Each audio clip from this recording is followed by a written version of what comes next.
Last night's matchup started with barehanded acrobatics. Frazier wins a silver in the hurdles and gets out number 3. And finished with overturned calls and home runs, all of which came at the expense of Baltimore as the Sox evened up the series at 1 apiece. In the rubber match, it's James Shields looking to lead the charge and clip the Orioles coming up.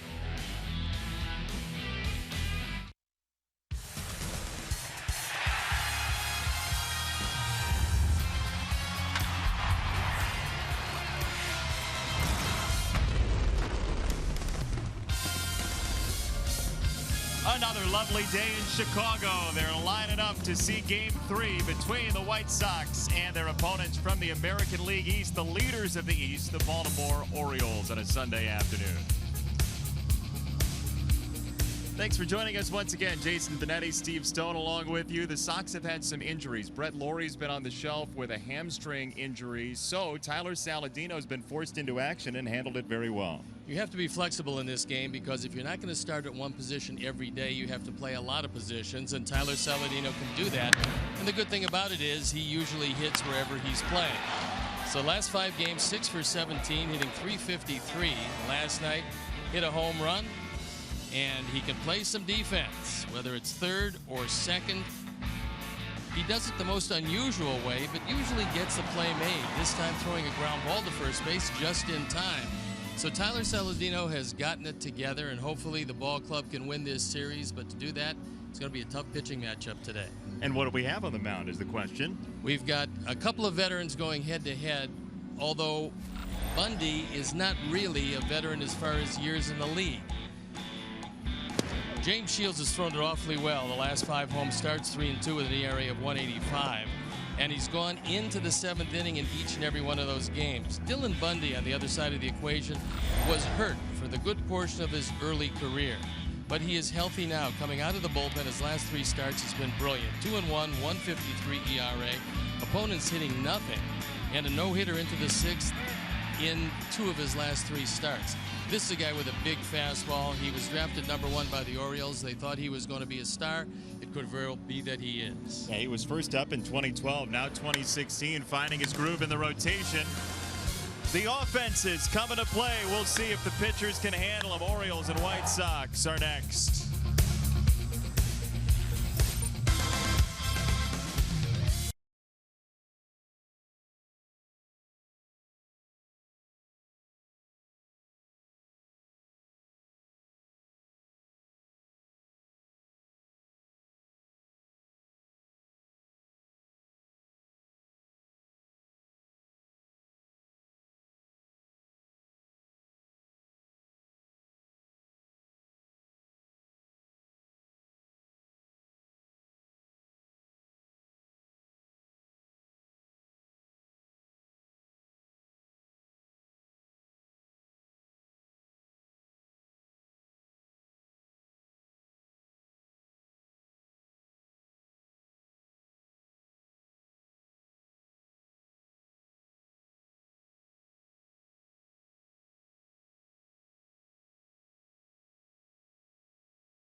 in Chicago is brought to you in part by Toyota. Discover more in a Toyota. Visit buyatoyota.com or your local Toyota dealer today. Let's go places. Blue Cross and Blue Shield of Illinois. Through it all. Audi. Truth in engineering.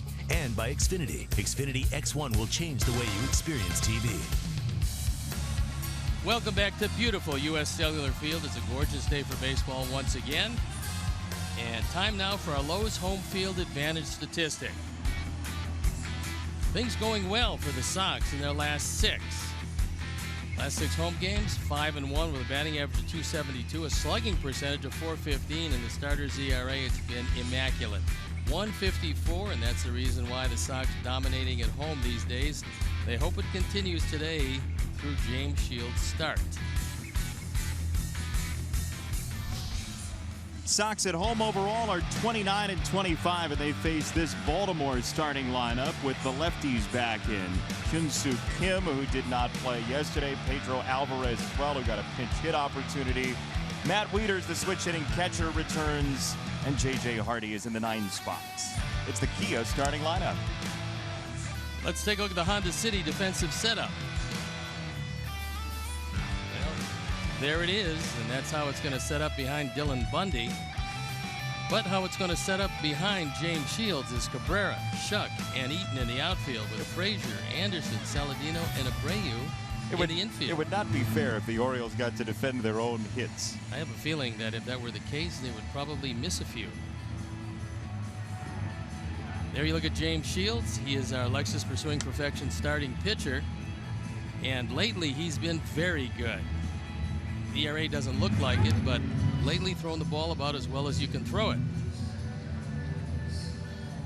There's the Honda City defensive setup. It's Cabrera, Shuck, and Eaton in the outfield with Frazier, Anderson, Saladino, and Abreu in the infield. Yonder Navarro behind the plate, and James Shields on the hill. We told you about him. His changeup has been brilliant. He's been getting ahead of the hitters. This Oriole team is a very aggressive offensive team, so you don't figure he's going to walk too many here this afternoon. 34-year-old James Shields to the hill against Adam Jones, who has 4 hits in the series. The Orioles to their gray jerseys today after the orange yesterday. 62-47, still in a dead heat with Toronto at the top of the AL East. 1 game ahead in the loss column after the Jays lost to the Royals yesterday. First pitch swinging, as you prophesied, Adam Jones for strike 1. Yeah, they go after just about everything. If you're waiting for Adam Jones to take a walk, just take a look at Adam Jones, how he is these days. That's how Tim Anderson is going to be as far as the base on balls are concerned. If he has the kind of career that Jones has had, it'll be a good one. 0-2 on Jones, who actually leads Major League Baseball in first pitch swings, over 215 of them for the season. And knowing that, and of course it's in all of the notes and stats and everything else that the team gets, you just don't throw him a strike. You make it look close and let him swing at it. As he did there, chopped foul. Still 0-2 on Jones, leading an Orioles charge, which has 163 home runs, the most in baseball. 4 straight years they've hit over 200 home runs, with every indication that they will fly by it for the 5th straight year. And Jones with just 28 walks in 422 at-bats. 3 swings, and he lays off this time. Ball and 2 strikes from Shields. Outfield straight away, and because it's 79 degrees, humidity down a bit, it's still going to be very lively at the ballpark. It's much livelier in the daytime than it is at night.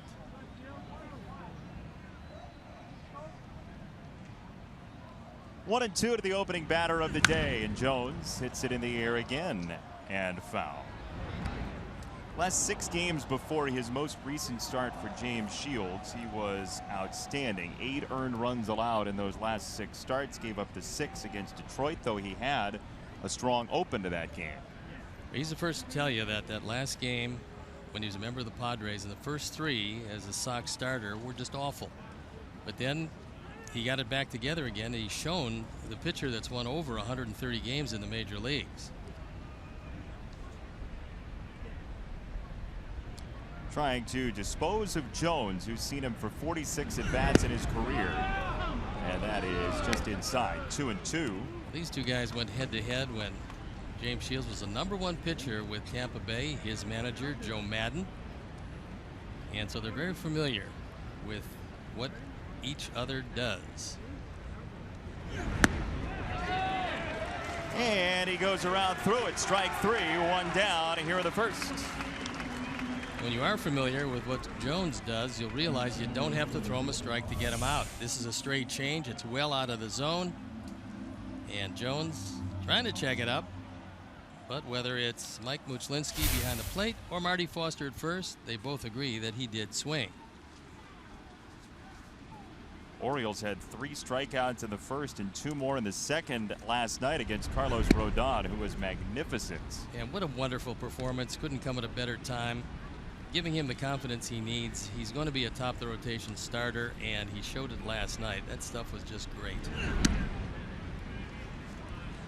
2-0 on Kim. Some more change-ups from Carlos last night. Yeah, he did it early, and he established the fact that he could get it over the plate, and then you get guys swinging at pitches out of the zone on the straight change.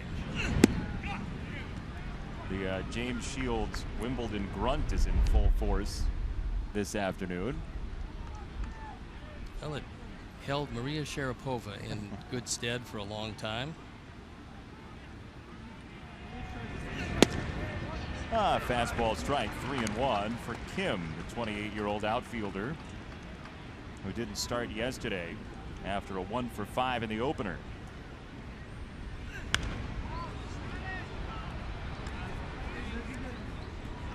He did come on to pinch hit, however, and grounded into a force play.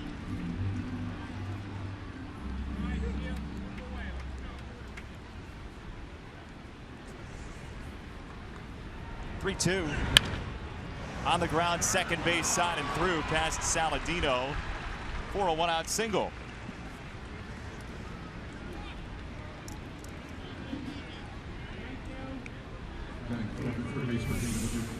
The ability to fall off the pitch but keep the bat in the zone is something that Kim has been doing pretty well. He got off to such a terrible start this year that they wanted to send him to the minor leagues, and he said no. And then Buck Showalter, more out of necessity than anything else, started to play him. When he started to play him, Kim started to hit. And so it's worked out pretty well with a batting average up over 330 as you look at Buck Showalter, #4 on the all-time Oriole win list heading into this season. That wasn't a bad changeup. Nope, Kim good just one. threw the bat out there. And as a 2-strike single. That ball's well hit. Left of center. Shuck is back at the wall, and the Orioles take the lead. Manny Machado goes deep.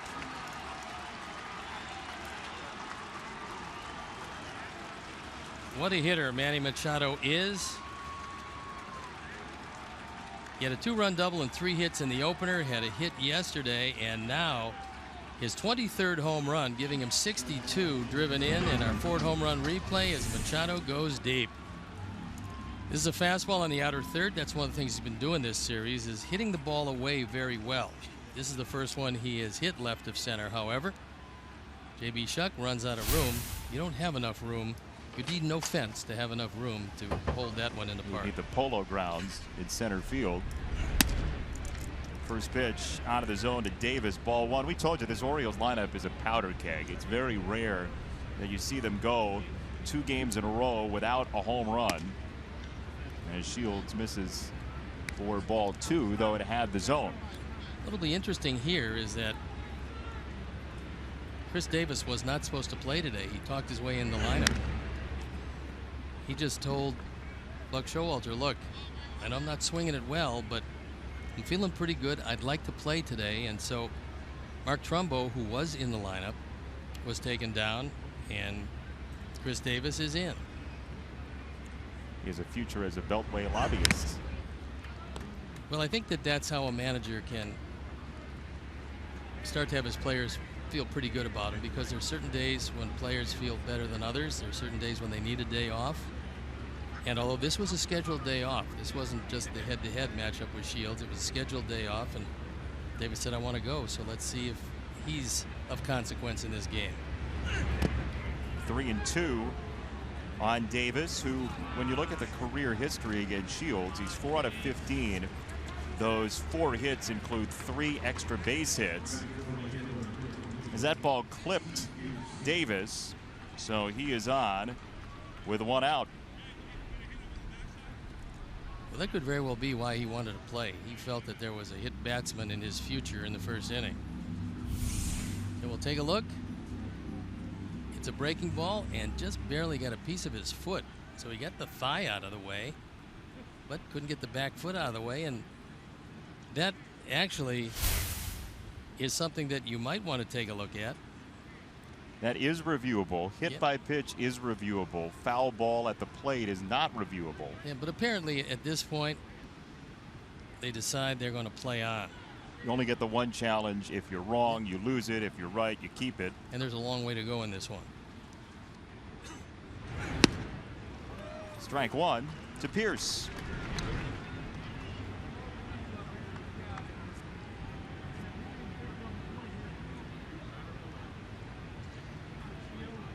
We've had some folly at the plate in this series so far. A couple of nights ago, the Morneau foul ball off his foot that was not to be. Well, in many ways, it's been an interesting series. And usually, the more interesting series are the ones that aren't particularly well played. Yesterday, completely different than the first game of the series, which was not played very well by either team. But there has been some strange plays. One that helped win the ball game in yesterday's game, a reversal of a play down the third baseline. Yeah, Omar Narvaez, who had all of 1 career RBI in the majors in a very short time, popped a ball down the line. Manny Machado was out on it. The ball landed on the line, initially called foul, then became fair under review, and the Sox took the win thanks in large part to that hit.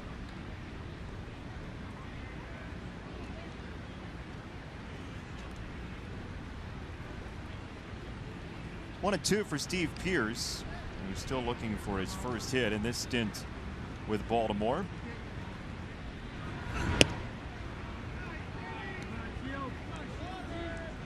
Orioles were kind of lurkers at the trade deadline. They didn't overpay. They got Wade Miley from the Mariners. They got Steve Pierce from Tampa. Well, they felt that they could do it with a couple of young pitchers, Kevin Gausman and Dylan Bundy. The question remains how durable they're going to be, having never been late in the season on a pennant contender. But they both have really good arms. They're both very good young pitchers. Question for Bundy, who after he had Tommy John surgery has had some shoulder issues. The question is, will he be able to hold up? And for Gausman, he's going to go well beyond the amount of innings he's ever had, and the question will be for him, how many innings is too many? Runners off, hard hit to third. Frazier is on it, calmly throws to first, and has out number 2. Well done by Todd Frazier. I don't think it's going to be 2 bases because Melky was hustling over toward the line, but it's a base hit, runners at the corners, and only 1 out if he doesn't make this play. But good quick movement to his right. Pierce thinking about a base hit. Not to be.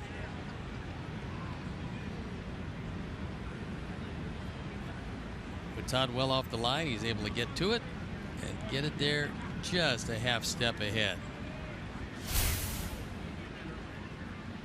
Now Pedro Alvarez, who takes a strike.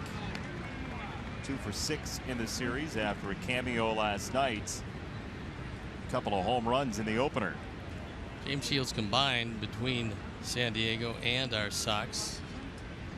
21 home runs given up this year, including the 2-run shot in the first inning. And this is a guy, Pedro Alvarez, who did pinch hit last night. Coming into last night's pinch hitting role in games he had started, he hit 5 home runs in the past 3 games. So this is a big, powerful guy who's on a tear.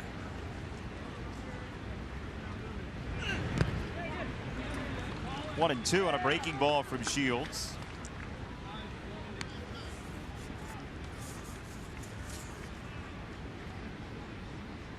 Alvarez 2 for 6 against James Shields in his career, and you see the last 4 games, including that pinch hit opportunity last night. Wrapped foul, still 1 and 2.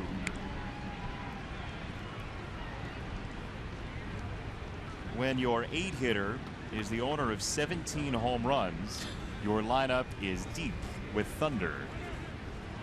That, of course, is Jonathan Schoop, who's been all over this lineup the last 3 games.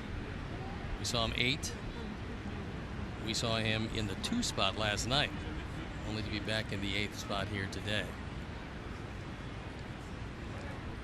And Navarro now out to chat with Shields for a moment. Well, the Orioles threatened in the first last night. They had a leadoff double from Jones, then the single from Schoop. It was first and third, nobody out, but Carlos Rodon struck out the side after that, and then 2 more to boot in the 2nd inning.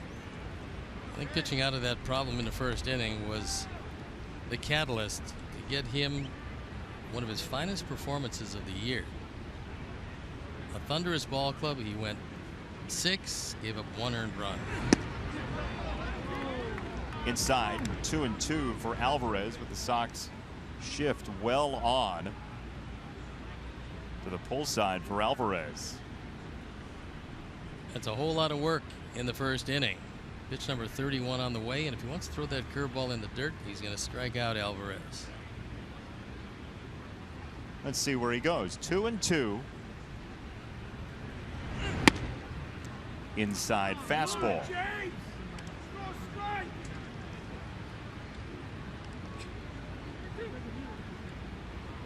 Matt Wieters, the switch hitting catcher, coming up next. In the dirt, ball 4. 4th base runner of the first inning for the Orioles. And here comes Don Cooper. He wants to have a word with James Shields, who tried a quick pitch, and it was a straight change on ball 4 to Alvarez. But he was probably thinking, look, this guy can do me a whole lot of damage, so I'll try to get him out of the strike zone. If I don't, I've got Wieters coming up, who's not having a great year in this, once again, a free agent year. He had a free agent year last year, but it was an injury-plagued season for him. He didn't do very well, so instead of going into free agency, he decided to take the qualifying offer, which is not exactly a hardship. It was up a little over $15 million, I believe. But a rare guy to do that and take the qualifying offer. Well, he figured, look, if he came back this year and put together a solid year, there are going to be very few, if any, veteran catchers on the market. He's a switch hitter. He's only played in 79 games this year, so for him, it hasn't been the kind of year he would want in this yet another free agent year, especially with an on-base percentage of .296. Slugging sub 400, 387, and a foul ball starts him off.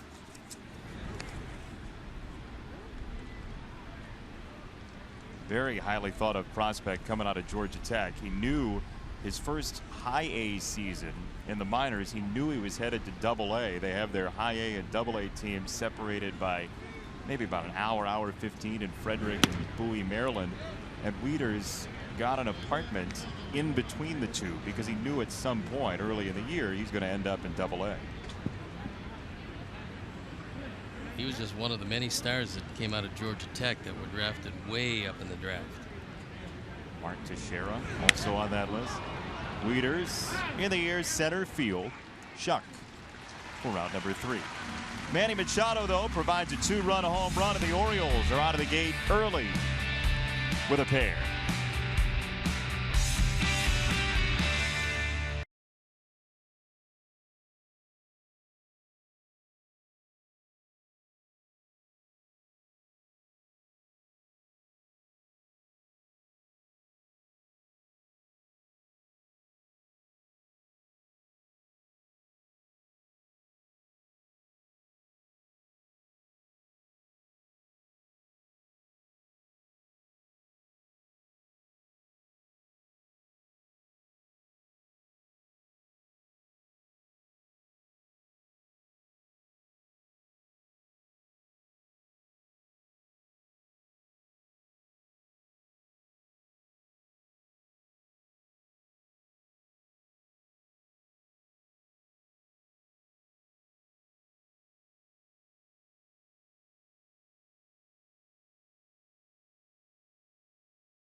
Like this, Tim Anderson in the top spot once again. Adam Eaton's had success in the 3 position. He's 4 out of 8, so he's there again. Justin Morneau DHs, Javi Garcia the day off, and JB Shuck in his return to center field. The Honda City defensive setup, and how they'll line up for the Orioles left to right. It's Kim, Jones, and Pierce in the outfield with Machado, Hardy, Scope, and Davis in the infield. Matt Wieters gets a nod behind the plate. And our Lexus pursuing perfection starting pitcher is Dylan Bundy. On for his 27th game, his 5th start. He's 4-3, ERA a touch over 3. Lately, the big right-hander has been getting everybody out. Last 3 starts have been close to unhittable, and they would love to see him stay in the rotation the rest of the way. He's got a fastball anywhere from 95 to 98, occasionally touching 99. He's got a good overhand curve, and he's working on a split change. Ball number 1 to Anderson from Bundy, the young right-hander, 23 years old, drafted out of high school from the state of Oklahoma. You look at those starts, we showed them to you. 21 innings in his 4 starts this year, just 13 hits and 5 walks.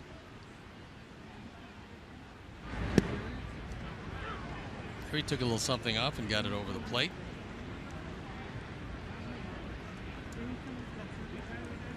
Two and one, working quickly. Bundy misses inside. 3-1.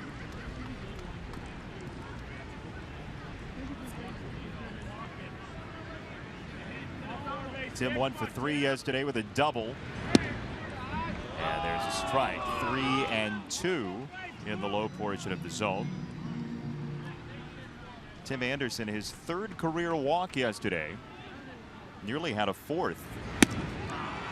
There's strike 3, 1 down. Well, he ran the count 3-2 last night against Givens and struck out on a slider away. There he strikes out on a ball outside here in the 1st.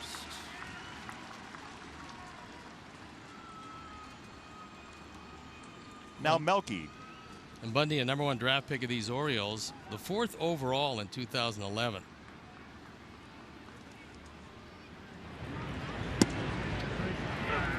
Tommy John surgery. He and his brother actually had Tommy John surgery just about a month apart. And unfortunately, didn't have much experience in the minor leagues because of that. Not only the Tommy John surgery, the ensuing shoulder problems. So signed in 2012, where he played at 4 different levels. A grand total of 40 starts in all of those years. He's electric so far today. 2 strikeouts in the 1st. You can see why the Orioles want him to stay together and stay healthy. That's that split change we were talking about. And when you can get it up there in the mid to high 90s, you throw a change up at 86 and keep it near the zone, you're going to get a few people out. 2 down for Eaton. He's 1 for 1 in his career against Bundy, coming in 2012.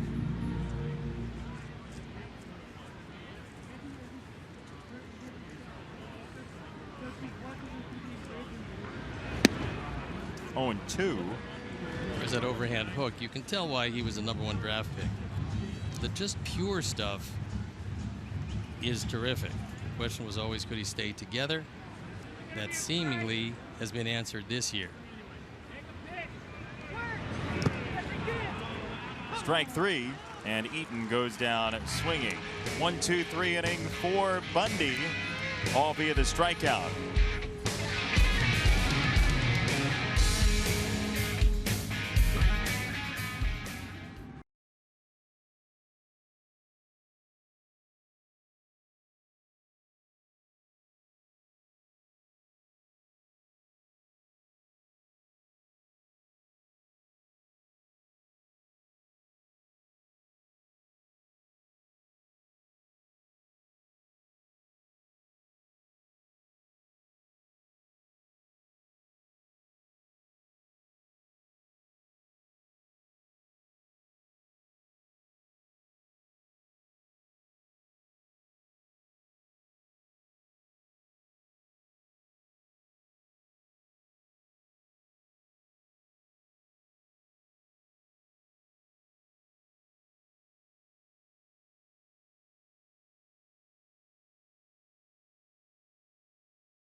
Game brought to you by Miller Lite.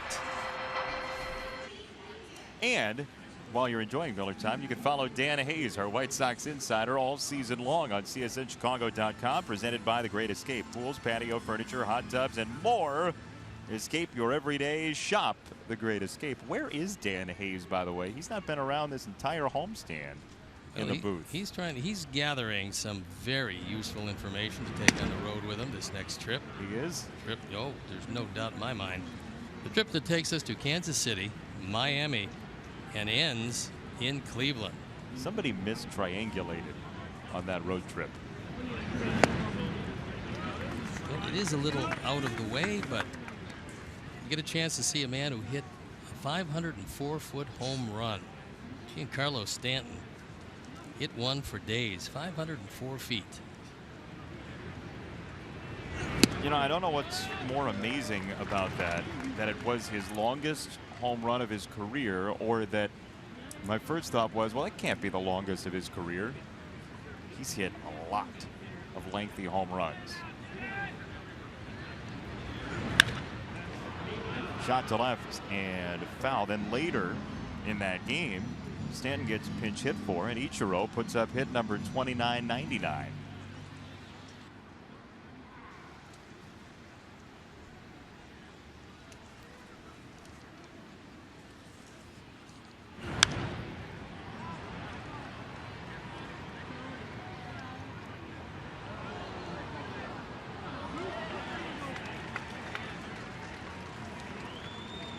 One and two on Scope.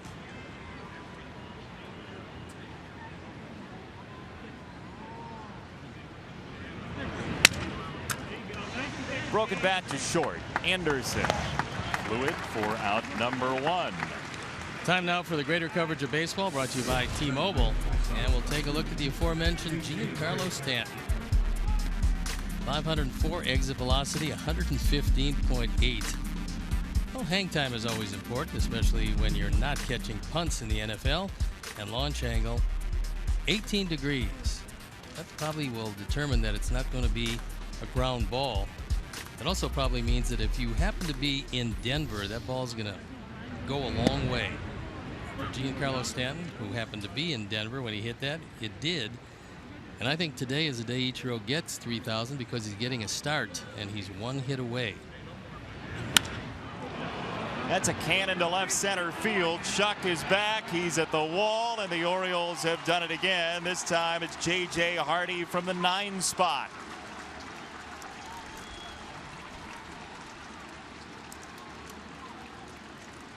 Just the 5th home run of the year for Hardy. He's had just a wonderful series, driving in his 28th of the year. Our forward home run replay, James Shields has given up 22 this year. This time it's a high fastball, and James knows he makes a mistake with this one. Hardy doesn't make a mistake, though. He rides it all the way out of the yard, and it is indeed very lively, and this is probably not the ball club you want to face if you're not hitting your spots on a day game at U.S. Cellular Field. Yeah, 30 degrees and frigid might be a better idea than anything near the 80s. That's not to say that ball wouldn't have left a lot of ballparks. Well hit by Hardy, and strike one to Jones.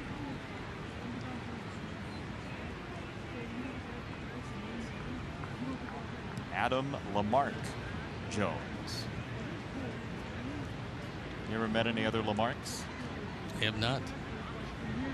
Lamarck acquired.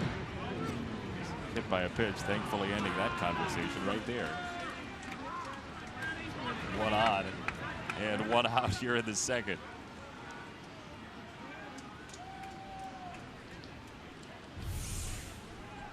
James is trying to get it inside, gets it too far in, and it just tips off the jersey. That's a second hit batsman. The first Davis. Slider that hit off his foot.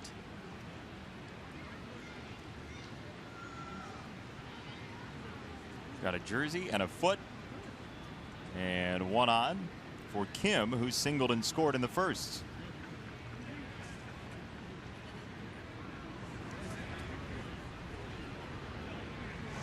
That was not the A move from James Shields. No, and he's remembering the days when Adam Jones was a runner. These days, this whole team, as well as Adam Jones, pretty much stays exactly where they are. He swiped 1 base this year. And this entire Oriole team has swiped 14 of them. They've been caught 9 times. So they not only don't run frequently, but they don't run well. Which might be a reason to not run frequently. They don't really have to. I mean, when you get guys to hit the ball out of the park like they can, no worries. Jones' career high, he'd been around 15 stolen bases a couple times. His career high was in 2012. He stole 16 bags for the Orioles, which also happened to be his best slugging year in the majors.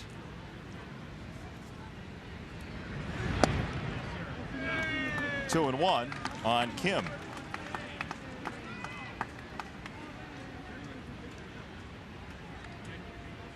Manny Machado is next, then Davis. The Major League home run leader Trumbo is out today.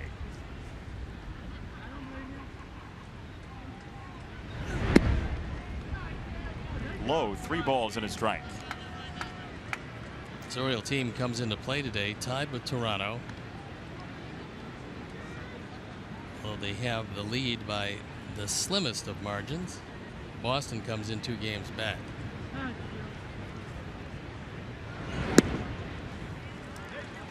Ball 4, second walk for Baltimore.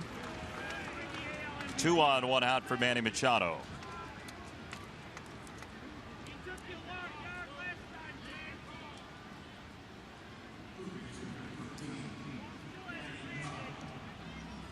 David Ortiz, the rare first base opportunity for the Red Sox yesterday, who are in 3rd place now, 2 games off the pace. And apparently really didn't embarrass himself, actually played fairly well. Don Cooper has made the early call to the bullpen.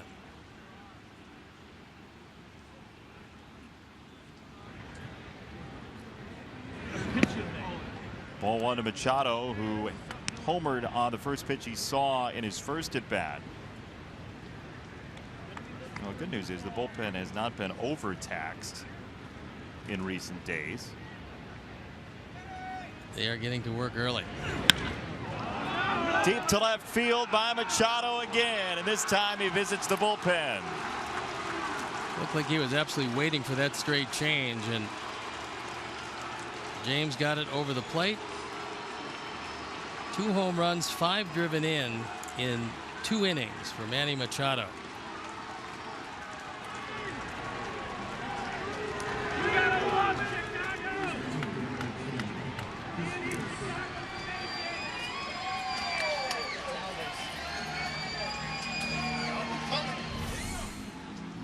Ford home run replay. There's a straight change, and there's the line drive rocket in the pen.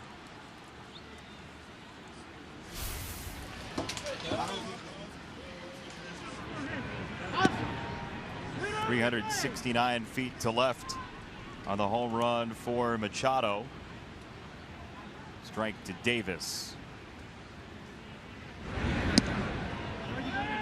And he will get his money's worth at the plate.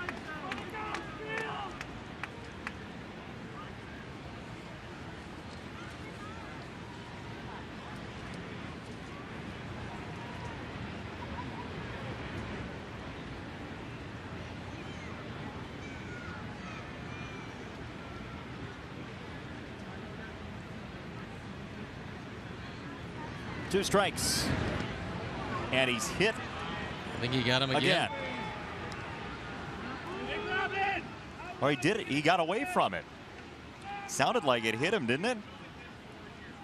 It certainly did, but this time, no.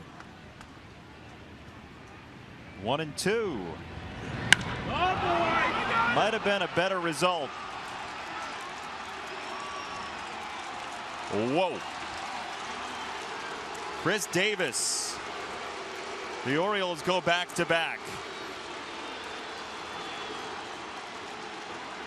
It's 23 of them. He's driven in 61, and That's probably one of the reasons why Chris Davis lobbied to get in the starting lineup today, as he got a rolling breaking ball over the middle of the plate, and this one is gone. Ford should be paying a touch extra as the Ford home run replay. This is way out of there.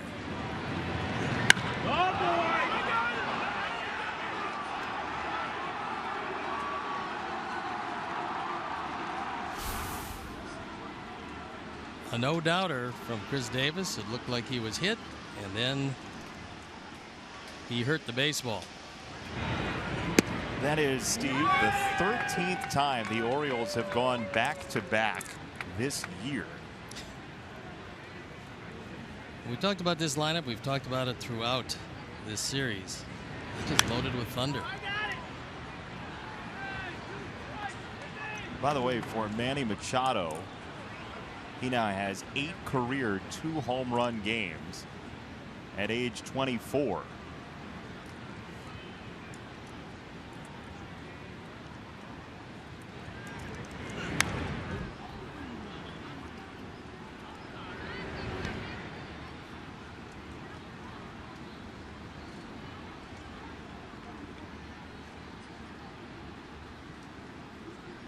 Action starting to cook in the Sox bullpen. I would think he's about ready to go.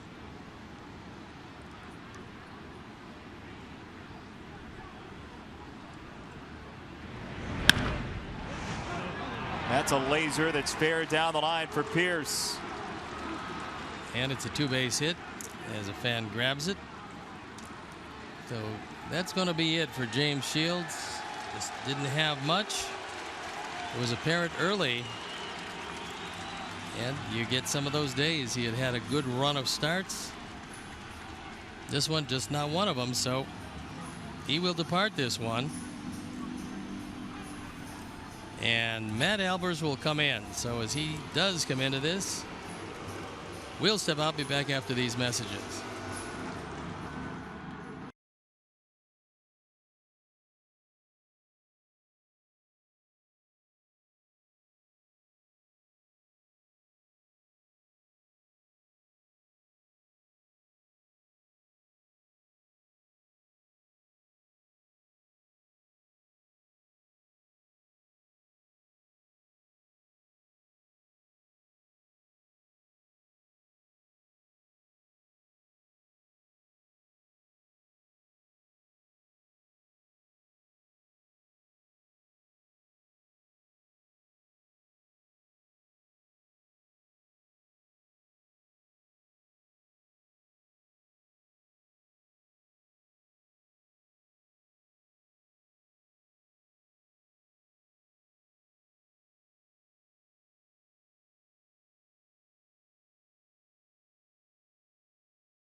And this comes early. Matt Albers coming in the ball game, on for the 48th time. He's 2-4. His ERA 5.58. There you see the rest of the numbers. Opponent's hitting .296. He's going to have to face Pedro Alvarez on a day that has shown the long ball very much in evidence for these Orioles, something they do with regularity. 3 homers in the inning, 4 for the game. And Alvarez with a line drive to center field. Here comes Pierce. It is 8-0.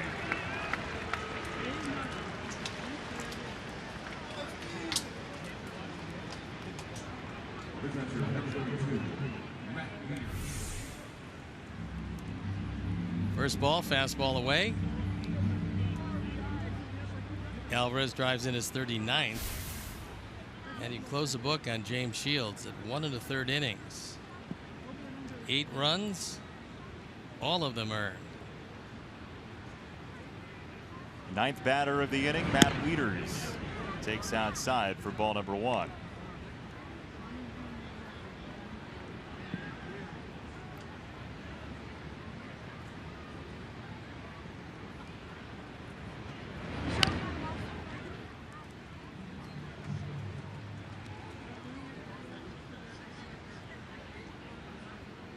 Well, and as you look ahead from the bullpen's perspective, Carson Fulmer hasn't thrown all series, so he is available for maybe some long relief this afternoon. That ball's hit well to right field. Eaton is back. Eaton at the wall. Adam Eaton goes up to pull it in. What a play by Eaton to save maybe 2 runs. Good timing, and I think Matt Wieters thought that he had that one. He didn't. Eaton goes back, and at the top of his jump, he brings it back, because that one left to its own devices is out of the ballpark. Eaton continues his Gold Glove right field after being shifted back to right from center. Makes a spectacular catch. There's ball 1 to Scope, who started this inning off with a ground ball to short. Fairly innocuous at that point, this particular inning. What a play by Eaton. Especially considering the psychology of the moment, right? You're down 8-0. If there's any time you're going to maybe give up on a ball that you wouldn't give up on normally, it would be in this instance. Well, you can't say Bobby Bertucci's a front runner. It's 8-zip. He's in the booth. Nice to see you, Uncle Bob. From the lovely shirt collection today, too. He's gone very nice with the Hawaiian look. Very floral. You fawning over his floral shirt? No, I like the look, especially when you have to water it every 2 innings. 3-1 to Scope on a ball that was a little bit low.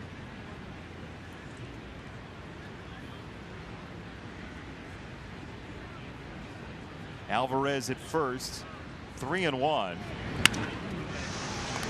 Ripple to shortstop. Anderson goes the short way for out number 3. Scope makes a pair of outs in the inning. The Orioles put up 6 runs, and it's 8-0 after 1.5.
Lead. It was all strikeouts. That on a fastball away, that on a changeup down, and that on a curveball. So his whole repertoire on display in the first inning. 3 swinging strike threes. You know, I mentioned the Sox haven't seen him very much. Eaton's seen him for 1 at bat, Cabrera for 1 at bat, Abreu for 1 at bat, Frazier for 1 at bat, and that was in relief for the most part in early 2016, back in April. Yeah, this is a different guy than they saw earlier, because this is a guy now that's got his confidence. He has been elevated to the starting rotation. The team depends on him, and he's pitching like the guy they thought they got when they picked him #1. Abreu to left field. Kim on the run, still coming. That's a fair ball, and behind Kim, Abreu throttles down with a leadoff double.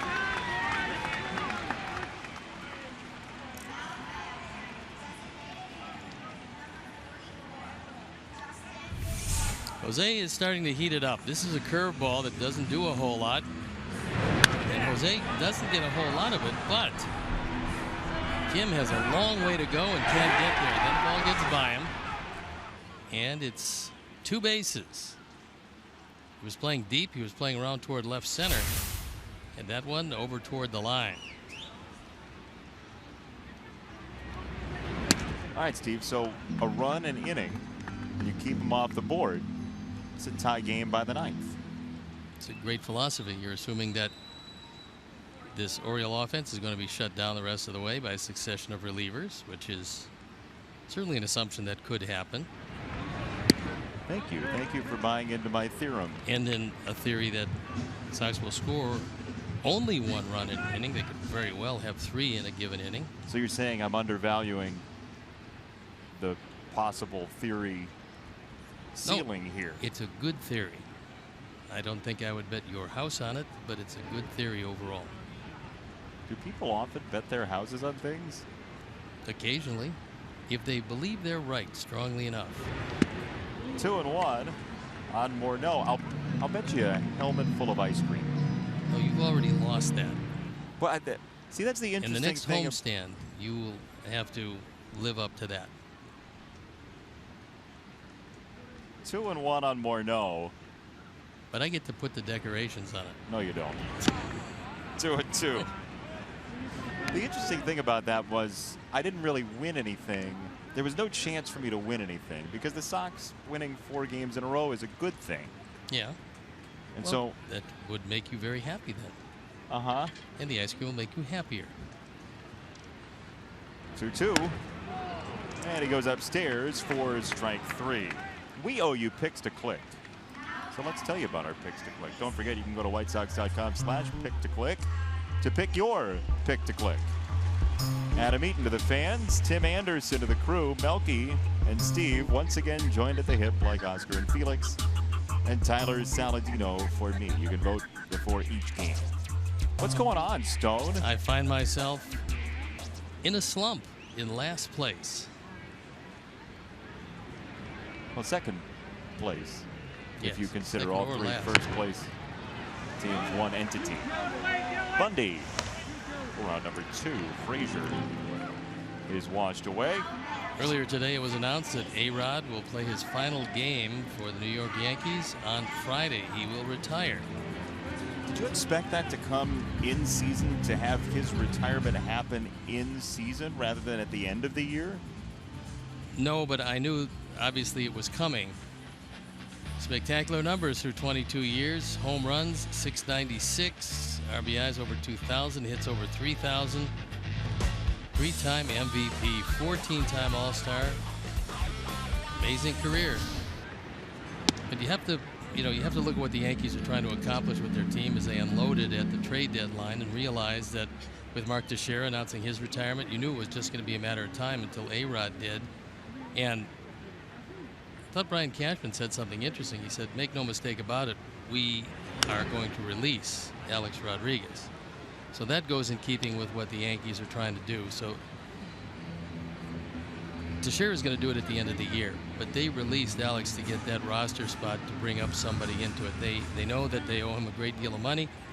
That was negotiated out before this announcement. And he's going to be an advisor to the Yankees. That sounds like a plum job. advisor for the amount of money he makes per minute? He probably is one of the most expensive advisors around. However, they owe him the money, and so they don't want to cut their ties completely with him at this point.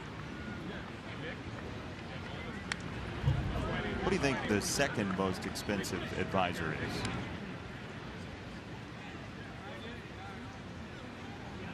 Well, I'm not sure if he's advising, but Rusney Castillo for Boston. That was a bad deal for them. He's probably very expensive. Not sure where he's advising, however. Maybe Pawtucket, Rhode Island. Strike three to Saladino, and the inning's over. Abreu the leadoff double, no runs across, 8-0 after 2.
Sox trailing the Orioles by a snowman. It's 8-0 here in the third with Steve Stone, Jason Benetti, our entire crew at U.S. Cellular Field. Foam fingers never give up. Well, that young man still believes that the Sox are #1.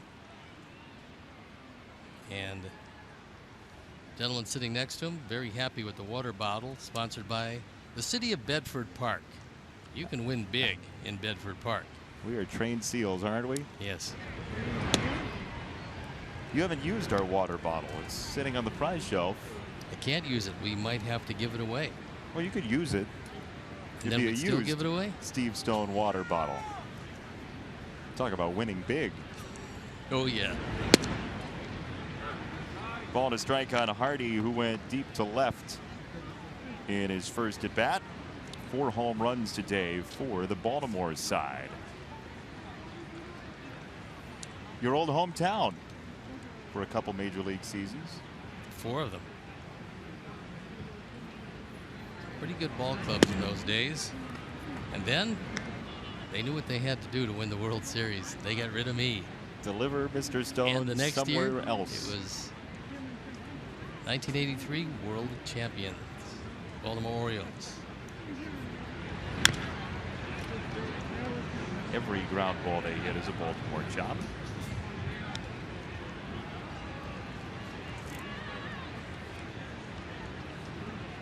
Two and two for Hardy. You said a great series. 5 out of 8. 4 knocked in for J.J. Hardy in this 3-game series. He played a pretty solid defense, which he normally does anyway. Right field, Eaton driven back, and Adams sizes it up, nestling against the wall for out number 1. Join us as the White Sox face the Oakland A's Saturday, August 20th, 6:10 p.m. First 20,000 fans to enter U.S. Cellular Field get the most literal gift you can imagine, a pair of White Sox socks. For tickets, visit whitesox.com. Those are really handsome socks, by the way. We are toying with the idea of putting one sock on the prize shelf and forcing you to win 2 times at Sox Math to get the full pair. Not a bad idea. 2-part Sox Math. Actually, one sock comes in handy every now and then when you lose the other in the dryer, for instance. Although I can't imagine you have one that looks like that other sock. I have eliminated that, however, by Not wearing socks?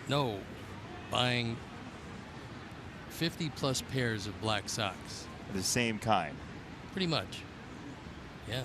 Pretty much. They still have to match. Well, they do occasionally. 0-2.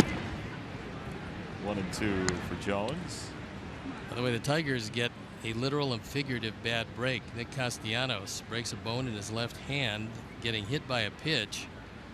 So he's going to be gone. They speculate for 4 weeks, although they really don't know. A non-displaced fracture. And he was having a great year. So, I mean, when we saw him, he was hitting the ball hard. He was hitting the ball all over the field. He was playing a better than adequate defense. And now they've got to make do. And in their pursuit of Cleveland, they come in 2 games back of the Indians. Not going to help them to lose Castellanos for a good portion of the remaining part of the season. Up the middle and into center field for Jones, his first hit of the day. And for Detroit, they'd just gotten J.D. Martinez back. Yep. Looked like the full complement. Now Jordan Zimmerman is back on the disabled list. Well, he looked so bad against our ball club that you knew something was wrong. And they talked about a neck issue, and that in bringing his hand back to get extension to deliver the baseball, he would aggravate that neck. And so when he pitched against our ball club, he just looked awful, and there's a reason for it. They had to disable him. In fact, it was a bad day for Zimmermans in baseball. Yeah, 1 or 2. Ryan Zimmerman. Yeah, he went on for the Nationals, and that's a big loss for them. Although the Nationals very comfortable atop the NL East. They're 7 games in front of Miami coming into play today. Couple of the divisions have wide spreads. Texas is starting to gather steam and break away from Houston. Jonathan Lucroy, couple of homers.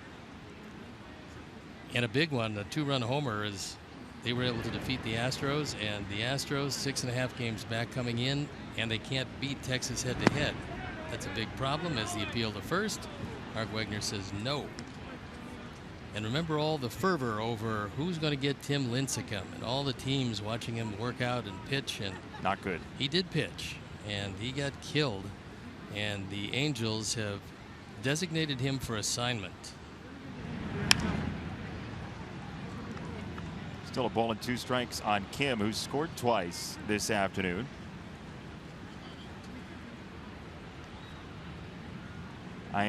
That's really a no risk other than the money you're spending. Basically no risk for the Angels. It's a lost season.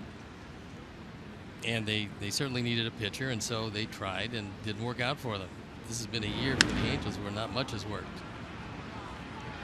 Melky in left squeezes out number 2. These Orioles will be headed for the West Coast. A nice scheduling quirk in the positive way. They'll play San Francisco and Oakland on the upcoming road trip and stay in the same hotel. Be there for the better part of a week, which is kind of nice. Especially want to play Oakland now with Sonny Gray injured in his last start against the Cubs. Sonny Gray, who a lot of clubs inquired about, but they were skeptical about him physically. And as it turned out, they had every right to be. So he winds up on the DL with a right forearm strain. 1 strike to Machado, who has homered twice. And this is the first time he'll get pitch number 3 in an at-bat.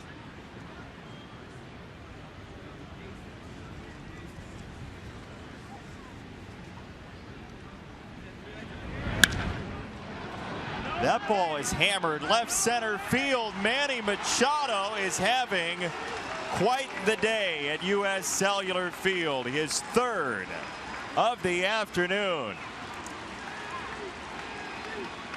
A 2-run homer, a 3-run homer, and a 2-run homer. 7 driven in on 3 home runs in 3 innings. Something you're not going to see very often. And our Ford home run replay, this is a slider away, and he stays right with it. Bang, gone. First 3 home run game of the young career of Manny Machado. It's a young game still. 67 runs batted in.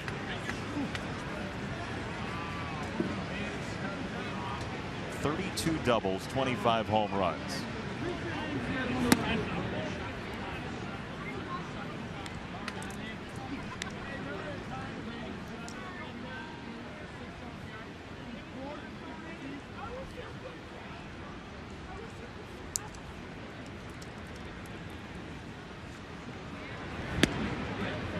Off the plate, 3-0 on Davis, who homered in the second inning.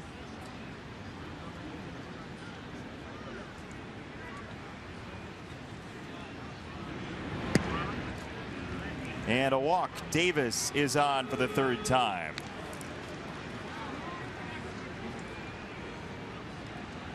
Well, some of these young players in Major League Baseball, you just have to marvel at the athletic ability. I mean, that we talked about the double that Machado had 2 nights ago, the strength to push that into the right center field gap, and those home runs have not been cheapies. No one is going to send the bullpen to work one more time.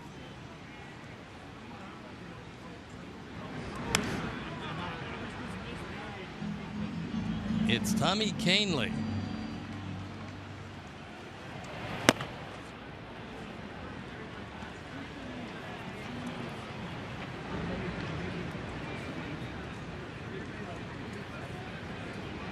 Saw Kahnle 2 nights ago.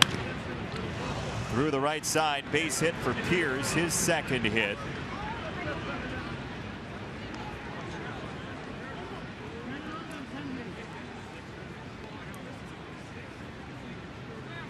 Well, Mama said there will be days like this. This has been fun so far. Remember the other day we were talking about that 14-2 comeback the Indians had against the Mariners? I do remember that. It was the anniversary, so it applied then, but it may apply even more directly this afternoon. It can be done. I remember your hypothesis, though, on the scoring a run every inning and holding down the Orioles. So, Well, so far, we've got to change the hypothesis. The premise is good, but the hypothesis of holding down the Orioles doesn't look that easy right now. Well, you know, every good axiom comes with some assumption or another. I mean, you gotta assume something. Up the middle, Tim Anderson. That is out number 3. See, the hypothesis starting to churn. There's the out. Sox come to bat. Bottom 3, it's 10-0.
and get up to speed on the state of our city's baseball teams on a brand new edition of Bases Loaded. It's a half hour of team-by-team features, analysis, and more. Watch Bases Loaded Thursday at 6:30 on CSN Chicago. Bottom of the third here at U.S. Cellular Field, and this note to pass along. Go Irish, by the way.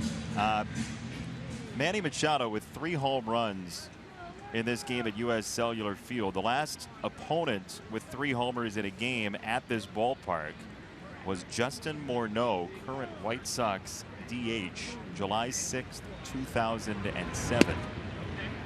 But his day did not stop there. In that game, that was game 2 of a doubleheader. In that game, Morneau was 3 for 5 with 3 homers and 6 RBIs in a 12-0 Twins win.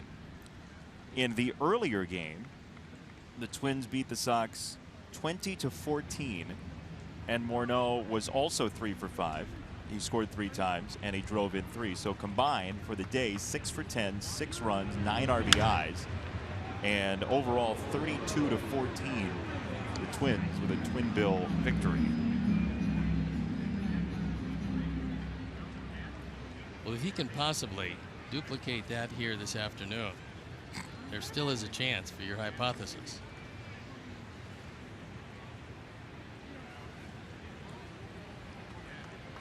Thank you for the backing. Well, just in case, you never know. Strike 3. 6 punch-outs for Dylan Bundy. The stuff is as advertised. That's the overhand hook, and a good one. Wieters does a nice job of making sure it doesn't get away. 5 of them swinging, 1 call.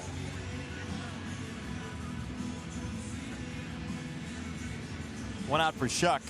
Told you Dylan Bundy grew up in Owasso, Oklahoma. It's in the Tulsa area.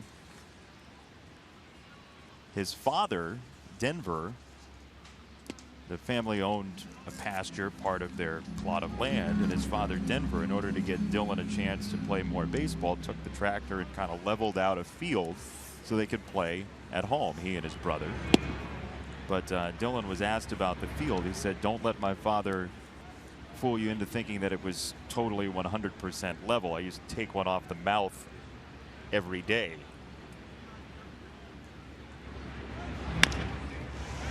Second base side, Schoop. We're on number 2.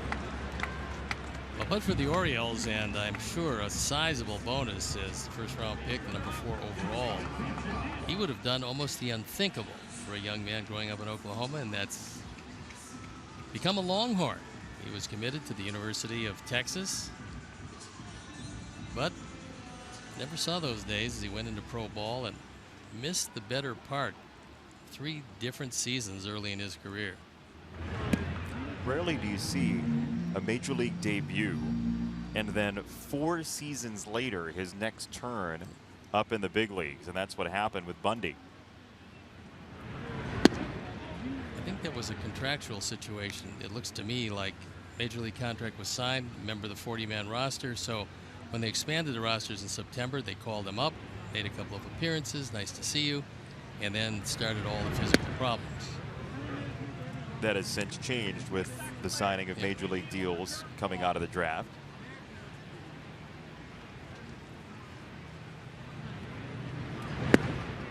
Two and 2 for Anderson from Bundy. Used to be considerably worse, and a few guys would have their careers retarded because if you got over $4,000 to sign, you had to stay with the major league team for 2 years.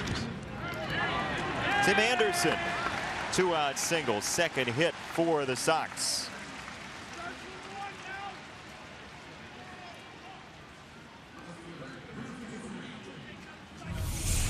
He takes it right back through the middle. He gets a fastball that was on the outer third. Tim has shown when he swings at strikes, you can't throw it hard enough to get it by him. That, however, is a big if, but when you consider his relatively short period of time in the major leagues, you realize the promise that he has.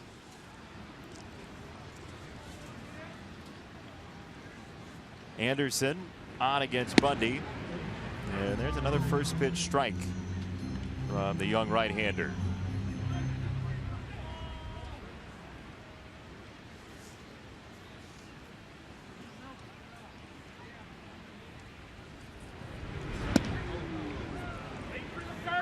Melky's not seeing the ball very well off Dylan Bundy's hand. No, and Bundy has a little life on that high fastball. Not only does it stay up, but there's a little hop at the end of it, which takes it way off the sweet spot of the bat.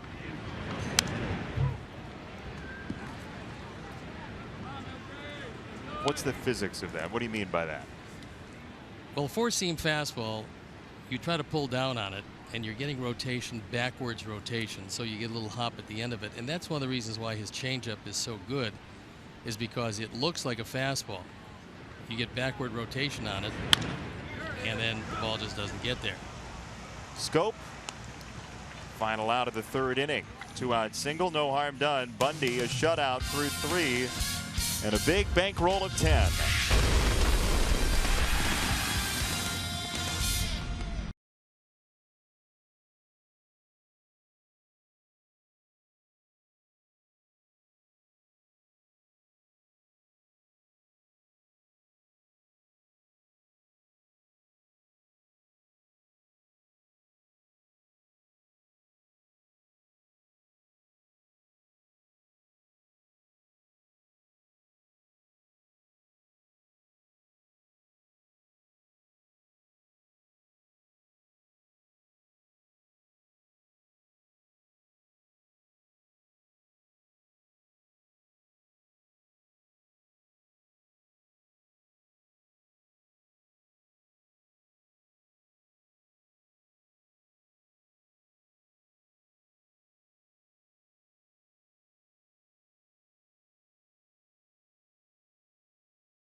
First correct answer wins a prize off the prize shelf. Sox win total against Baltimore this year. Multiply the final digit of the year in which the Sox moved to the AL Central.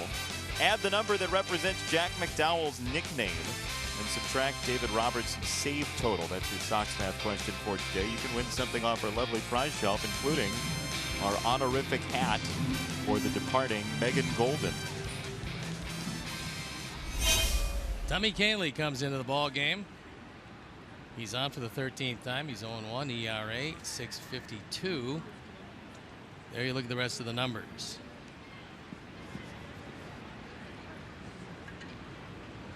Wieters, his first opponent. And strike one. Yeah, Megan Golden is leaving, part of the media relations staff. She's off to Notre Dame, as was foretold by her name. I mean, your last name's Golden. You got to go work for Notre Dame, right? Her favorite team. A dream job, and we wish her well, certainly. Wieters unloads right center field. Shuck is over. Eaton's over. Shuck the catch.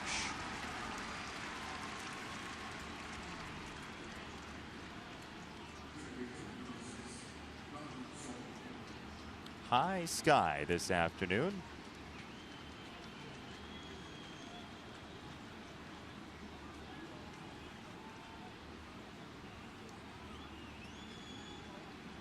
One down for Schoop, who was grounded out twice.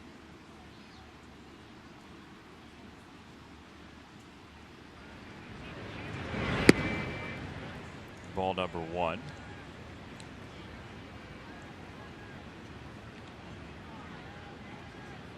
In the 4th inning, only 2 guys in this lineup don't have hits, Wieters and Schoop. Fouled away. You know, the one thing that I would do if I were leaving, I'd take all the food that I possibly could and chow down before I got out of here. And that's what Megan's doing up in the press box. Well, she actually is here till Thursday. So she's planning on 4 days of that. Now she sees that she's on, she's stopping eating, but it doesn't matter because we saw you eating everything you could possibly get before the departure. Hi, Megan. I have to believe that eye roll that came after she was told that she was on screen had something to do with the impromptu lunch she was having. And our intrepid crew, you're back on and you're eating again. Gotcha. 2-1 to Schoop. Never fails. No, you have to be careful with the many cameras in the ballpark. Our crew, sparing no expense. We've got eyes everywhere. We so do. Be careful. We dot them all. That's ball 4. Schoop is on with a 1-out walk.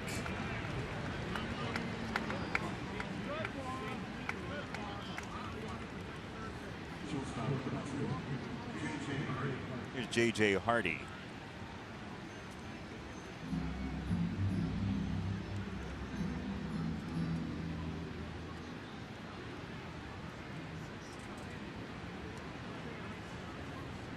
One for 2, home run for Hardy. Kahnle with a fastball strike at 94. It's on the lower end of his fastball. Yeah, he can rush it up there. That's not the problem. Getting the off-speed pitches over has been. Nothing wrong with his arm. By the way, the Jumbotron folks, the scoreboard folks, and Jeff Chanel are on the Megan Farewell Tour too. She's a Cleveland Cavs fan, however. Well, she's a Buckeye. She is. Grew up a Buckeye.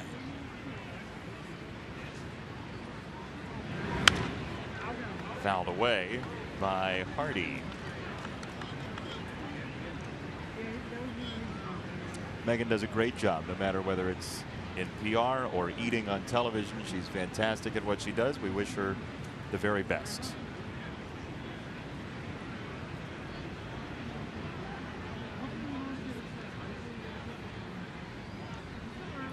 Two strikes. Kahnle to Hardy. Shuck in center on the scene for out number 2.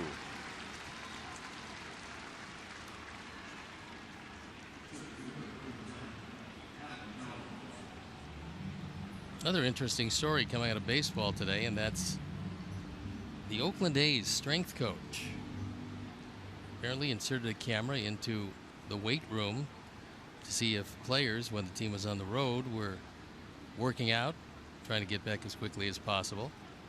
That is pretty much of a no-no, and they are looking into it as we speak. Just across the wire, the strength coach's name, Alan Funt.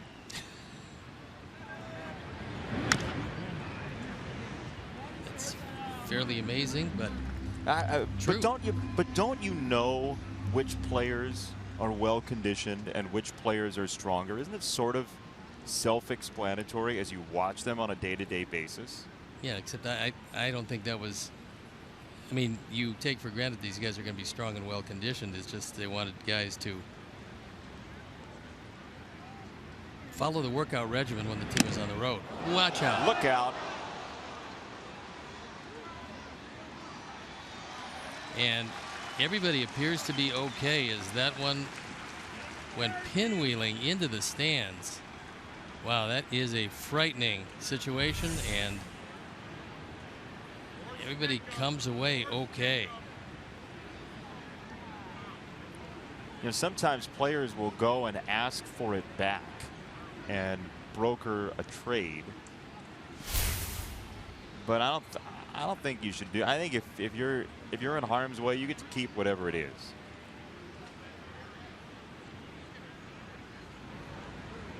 Yeah, they take a whole lot of bats with them on road trips, so it's not a problem with running through them. 2 strikes.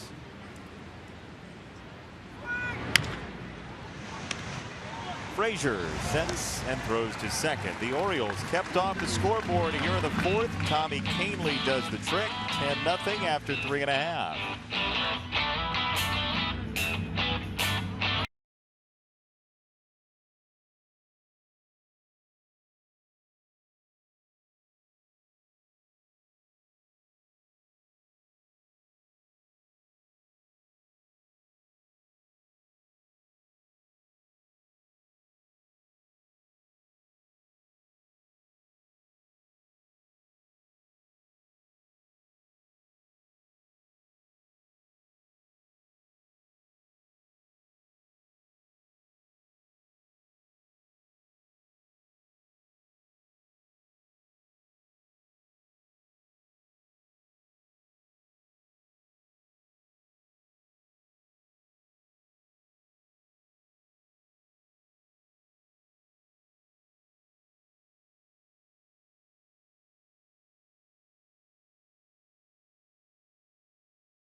Is Buckingham Fountain.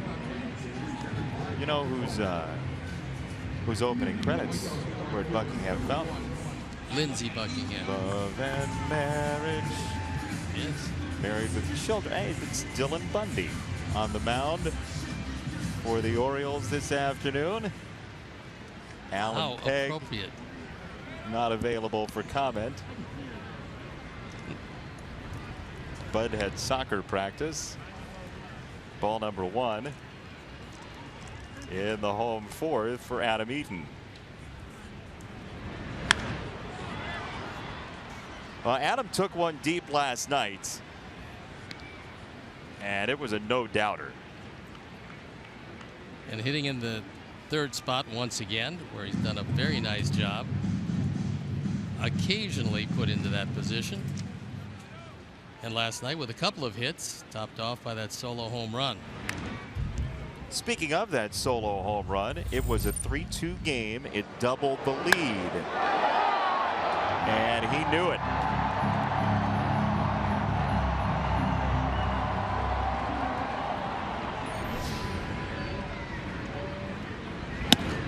Isn't it funny how hitters transform themselves based on where they are in the lineup? Give different responsibilities.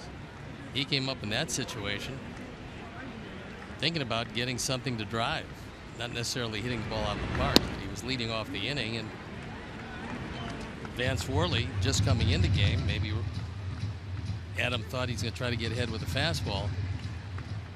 Well, fastball went out of the yard. 3-2. Left-hand side arching foul. So Adam this year, first in infield hits with 25. It's in the American League. First with triples at 7. First with assists, 16 of them. He's only behind Jake Lamb of the Diamondbacks for the triples lead in the majors.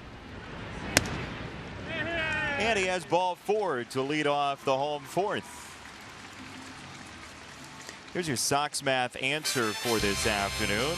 Sox have won 3 times against the Orioles. 1994 was the year, so 3 times 4 is 12. Add blackjack, 21. 33 minus Robertson's save total, 27. The answer is 6 for David M. Winters, not to be confused with David L. Winters or David X. Winters, who also are avid players at Sox Math. Congratulations on your title that you will defend for the entire road trip.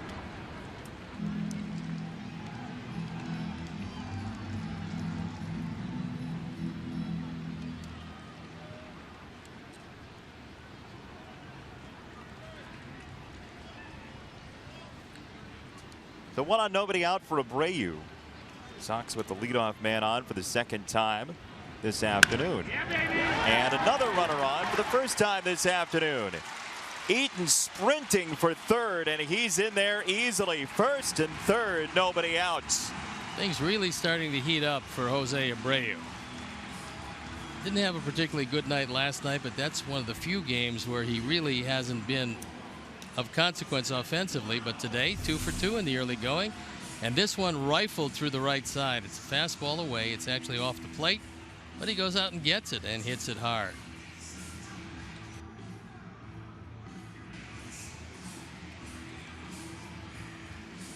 Rally kicking up with nobody out and Morneau to the plate after striking out against Bundy in the second inning. Ball 1.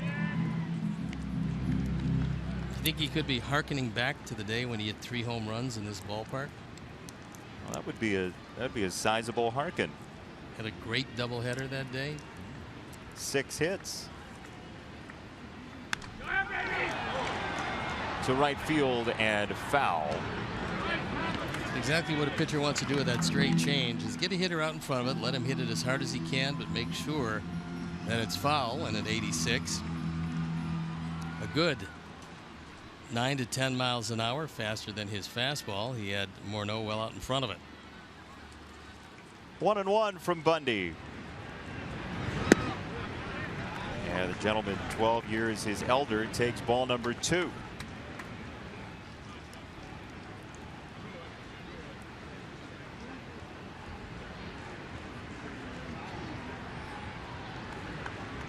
Abreu at first, Eaton at third. 2 balls, 2 strikes. Orioles got 2 in the first, 6 in the second, 2 in the third, with a current standing 10-0 lead.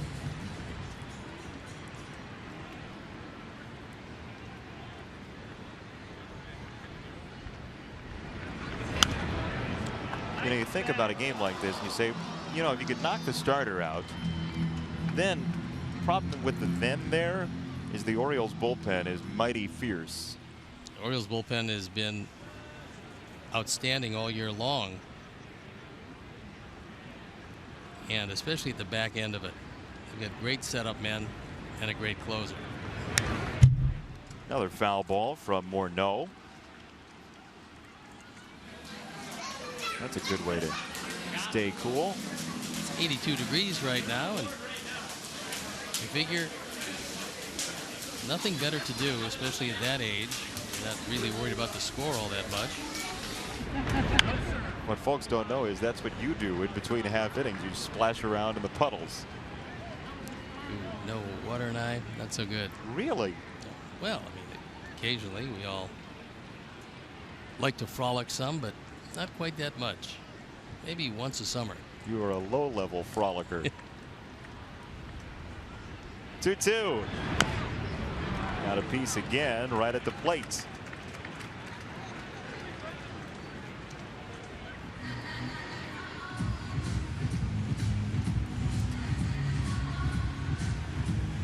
Not a whole lot of pitches so far, just 58 of them for a guy with 6 strikeouts in the early going.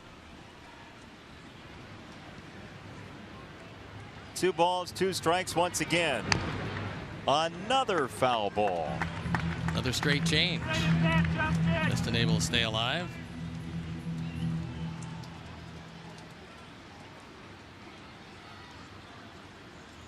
Keep this up pretty soon. A lot of pitches will be thrown. You look at the number. This is 60. Popped it up. Foul ground, third base side. Machado.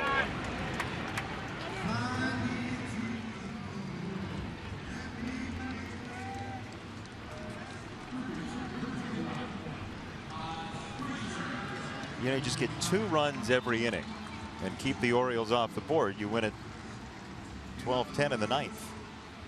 It'll be a dramatic win.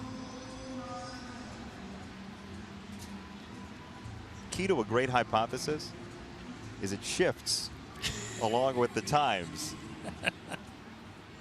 You have to be flexible, there's no doubt. Nothing worse than a rigid hypothesis. Strike one to Frazier.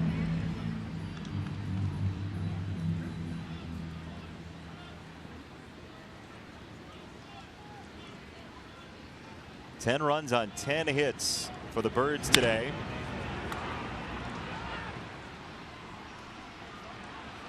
Pearson right, uncorks the throw, and it's well offline. Sac fly for Frazier.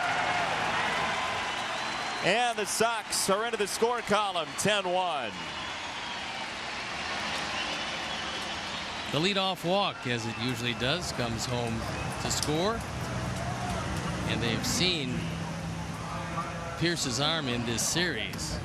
It's one of the reasons why Adam, regardless of how deep that fly ball was going to be, he took off. It's like Pierce might have some arm difficulties, as that ball was way up the line without a whole lot on it.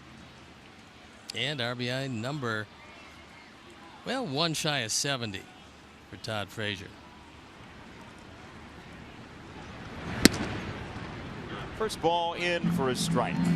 Saladino from Bundy.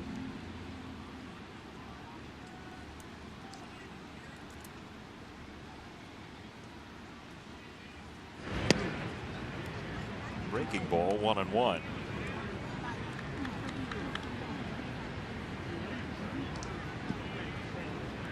Sox will be off tomorrow, then head to Kansas City for three in Miami, and 3 on the road in Cleveland before coming back home to see quite a bit of the AL West, with a quick jaunt against the Phillies in between. After this next road trip, which is of consequence, there's a lot of home games coming down the stretch.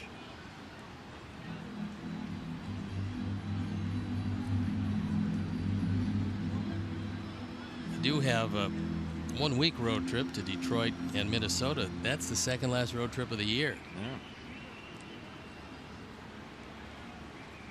A lot of home cooking in September. Sox have played well at home this year. They're 4 games over at 29-25.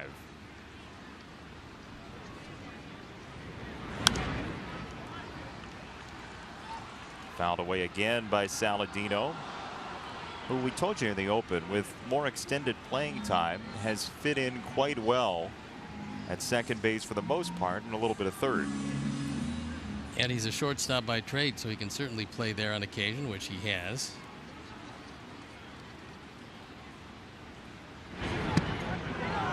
Got him, strike 3. 7th strikeout for Bundy, but the Sox get a run on the sac fly from Frazier. It's 10-1 after 4.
Clarence Telephone in Clarence, Iowa.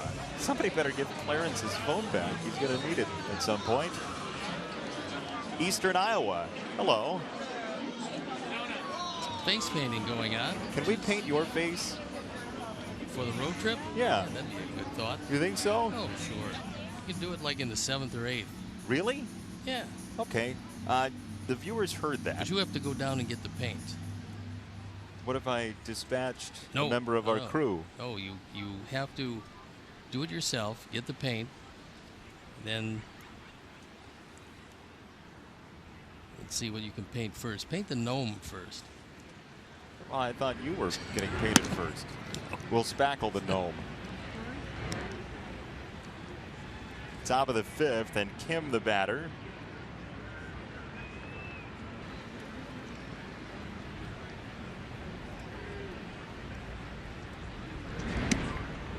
Tommy Canely with ball number 2. Former Doosan Bear, Hyun-Soo Kim.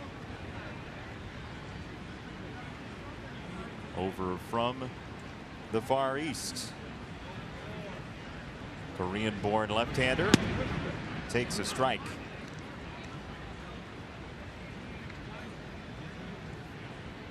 He's been on base twice this game, and that's what he's done a whole lot of since being installed pretty much as the everyday left fielder against right-hand pitching. 2-2. When the Sox were in Baltimore early this year, we saw Joey Rickard playing a lot of outfield for the Orioles.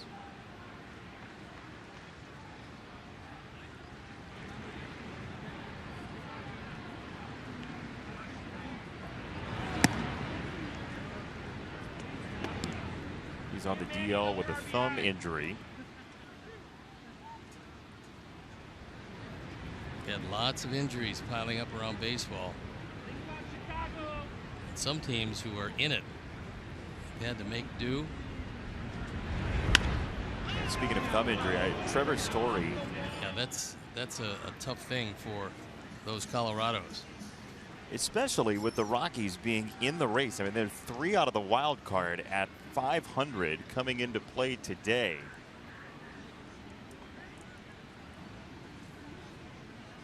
And he was tied for the lead in the National League with 27 home runs. Ball 4 to Kim, who's been on 3 times today. And Manny Machado bats for the 4th time with at least a runner on. Carson Fulmer loosening in the pen, and Manny Machado, what a day it's been for him.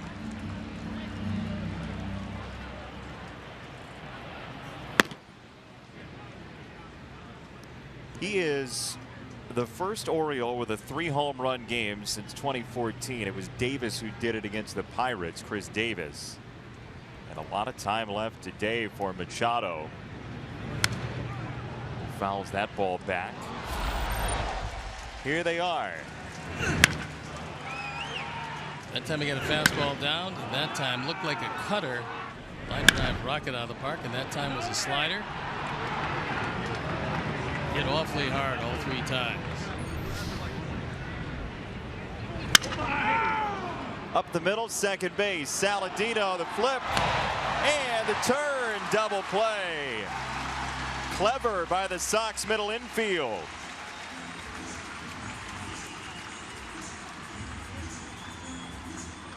Good effort and a good play by Abreu on the back end of this.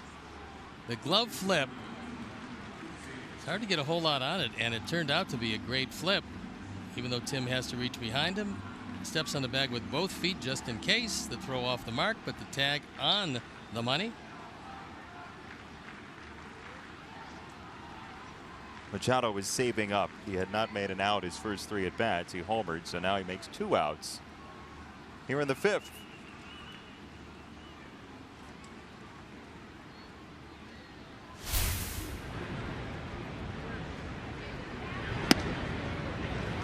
Fastball, strike 1 at 96 to Davis, who has homered, been hit by a pitch, and then walked on 4 in the 3rd against Albers.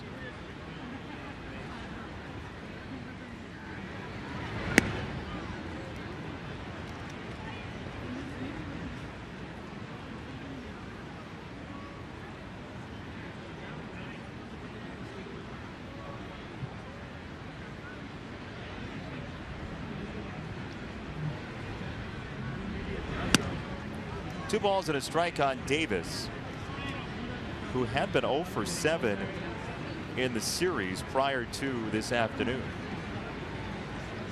He did not have a good day 1 of this series. No, he hadn't been swinging it well. Told you about him talking his way into the lineup. He's got a home run to show for it. 3 times on base.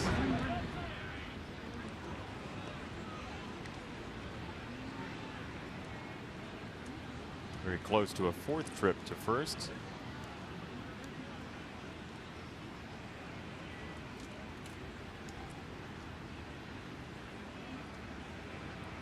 Three and 1 from Kahnle to Davis is ball 4. Walk number 6 for the O's today. And we've shown you throughout the series the Sox junior RBI team playing at the World Series of Junior RBI Baseball in Cincinnati. Got another win, 10-0 over Pawtucket earlier this morning, and currently playing again. They do not stop. They're leading 9-0 in their playoff game in the 2016 RBI World Series. The Sox team has been running roughshod through that tournament, and congratulations to Kevin Coe and everybody involved in the ACE program for what they've done with that team historically and especially this year.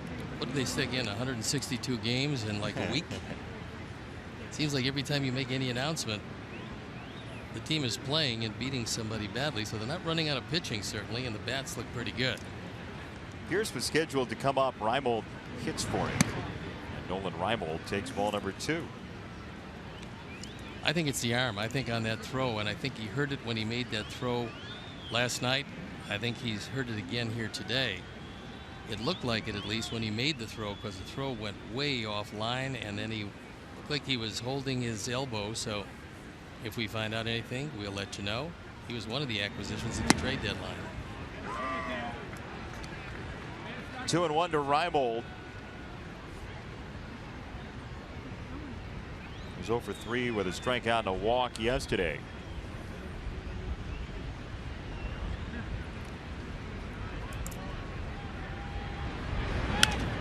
Golfed foul, 2-2 to the Pennsylvania native Nolan Reimold. It's a fairly deep bench for the Orioles. They played today with 4 on the bench, now 3 with Trumbo and Ryan Flaherty and Caleb Joseph, the catcher. But when you've got a guy like Trumbo having a day off, there are options for you. His 31 home runs. You know, it's interesting, the Cardinals, they've been up and down this year. And John Mozeliak came out the other day and he said, I don't know that maybe we made a mistake, or maybe we didn't, in the way we constructed the roster this year. We looked so much for roster flexibility that maybe we had too much flexibility and not enough stability in our lineup. Well, they've got one thing that usually plagues them, and that they got a couple of guys that are the heart and soul of that offense. They got some good young players. And Piscotty's a good young player, certainly. Randall Grichuk has had his moments, but Holiday and Molina are the 2 guys that make that team go, and they've both had their share of injuries the last couple of years. When they're both healthy, that's a good team. Ball 4 on Reimold, 2 on, 2 out. And Colton Wong was not what they expected, that's for sure. And that appears to be it. Tommy Kahnle. One thing that will keep him out of a consistent rotation on the bullpen is control, and Carson Fulmer comes into this. And as he comes in, we'll step out. Be back after these messages.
Area police and fire departments Thursday, August 25th for Police and Fire Night. The first 10,000 fans receive a special Police and Fire commemorative t-shirt presented by UL. For more than a century, UL has been committed to fire safety. Learn more at ul.com/fire. To purchase tickets, visit whitesox.com/PDFD or call 866-SOX-GAME. Police and Fire Night. And our Hyundai call to the pen is Carson Fulmer, who inherits a couple of Orioles at first and second. On for the 7th time. His ERA, well, it's up there. Record 0-1. And he's going to look in at Pedro Alvarez. Hit a couple of bombs in the opener of this series on Friday night. And has an RBI single to his credit this afternoon. That came in the second inning, a 6-run inning for the visiting Orioles. Alvarez is not shy, and he fouls the first pitch off.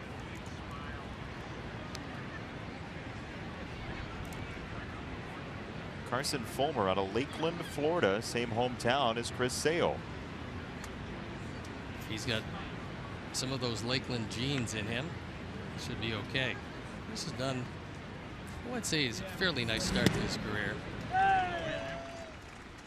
We've seen in this series that life-size Chris Sale bobblehead doll that's floating around the ballpark. That was good looking. I like that. More than life-size. Big old noggin. Much more. Family size. 2 strikes on Alvarez from Fulmer. Yanked foul.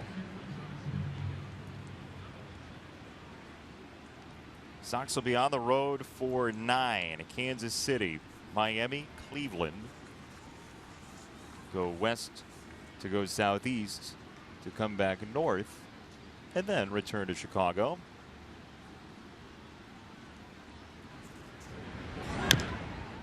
Tipped foul. There's big Chris Sale. Hello. Get your picture taken with it. Just push him on the chin a little bit. He'll agree. Yes. Until the cows come home.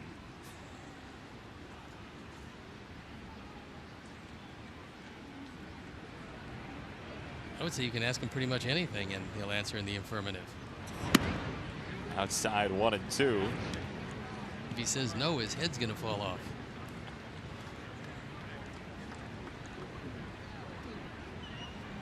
Reimold at first, Davis at second.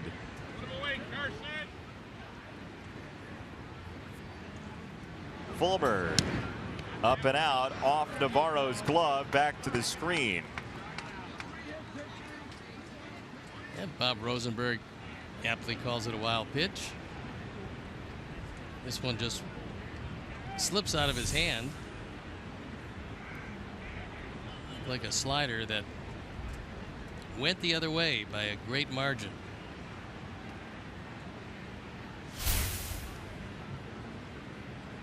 Two balls, 2 strikes on Pedro Alvarez.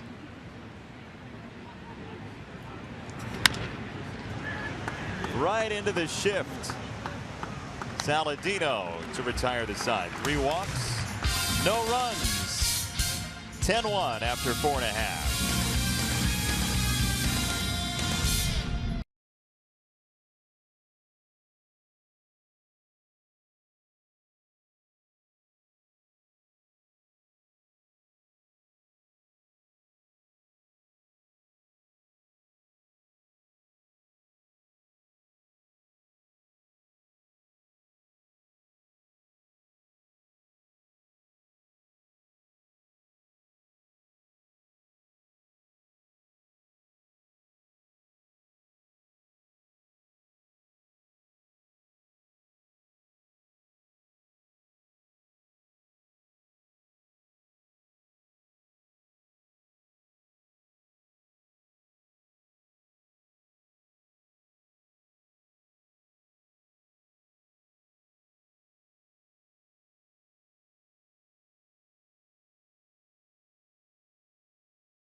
know, on Friday I'm done.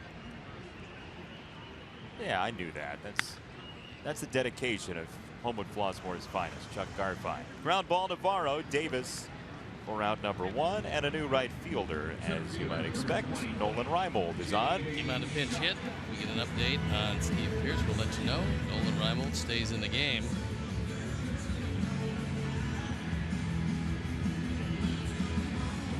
One away for J.B. Shuck.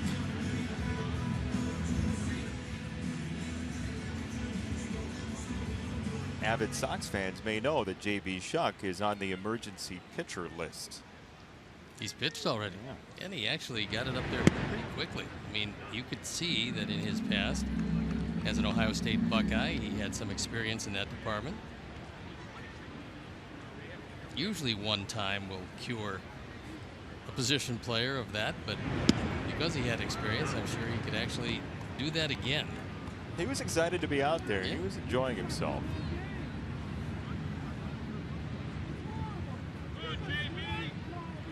Two strikes on Shuck from Bundy. Middle infield. Scope. Hey, this day in White Sox history, Steve Stone, dating back to 2005, Statue Day for Pudge. Carlton Fisk immortalized at U.S. Cellular Field. Taking a look at the facial features. There he is. Nice of Bobby Bertucci to lend him his shirt. Carlton also played the ukulele that day. Here's a look at it. Present day 2016. Fun guy to talk to. Got a chance to chat with him a little while at the sponsor baseball game on Thursday night at the ballpark. He was my catcher at the All-Star game. Was he really? Yes, he was. He was just a terrific player. A lot of people don't realize he played more years with the White Sox than he did with the Red Sox, which is the team that brought him to the major leagues. It's one of those instances that each team claims him no matter the years. You know, Red Sox would say, oh, he's always a Red Sox guy. Well, I mean, he played a long time and was a star player with both teams. 1-2. Touch foul.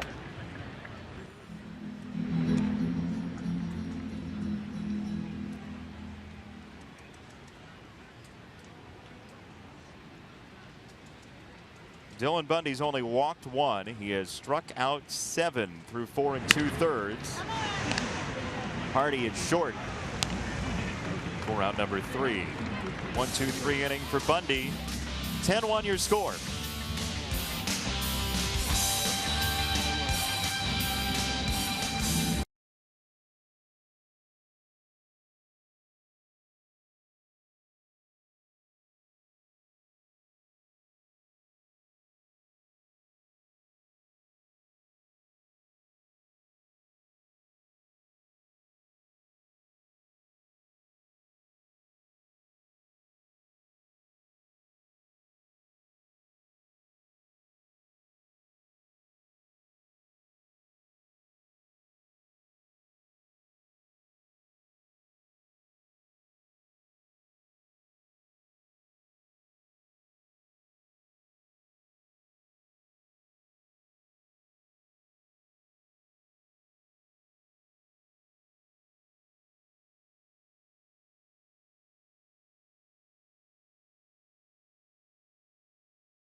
Field, Matt Wieters to lead it off for the Orioles, leading by 9. His father, Rick, actually played in the Sox minor league system for 2 years at the end of his professional career, and we look deep into the annals of Sox history. Nice record book with the 81 on it. Richard F. Rich Wieters, who now in Charleston, South Carolina, has been an accountant for years. 1980 and 81 with Glens Falls. 13 starts in 80, 2 more in 81. And there you have it. Visual proof. You know, early in his career, the ERAs were pretty good. They were. But his son decided that instead of throwing them, he would catch them for a living. It's worked out pretty well for him. And he's going to be a free agent in a very lean year overall for free agents, but especially for free agent catchers.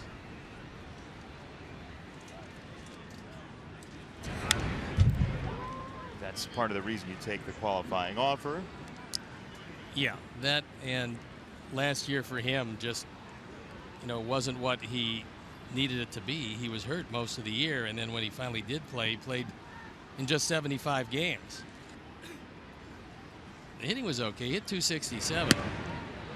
But going on the free agent market when you've driven in just 25 runs and played just 75 games, you got to show people you're entirely healthy, and that was the thought.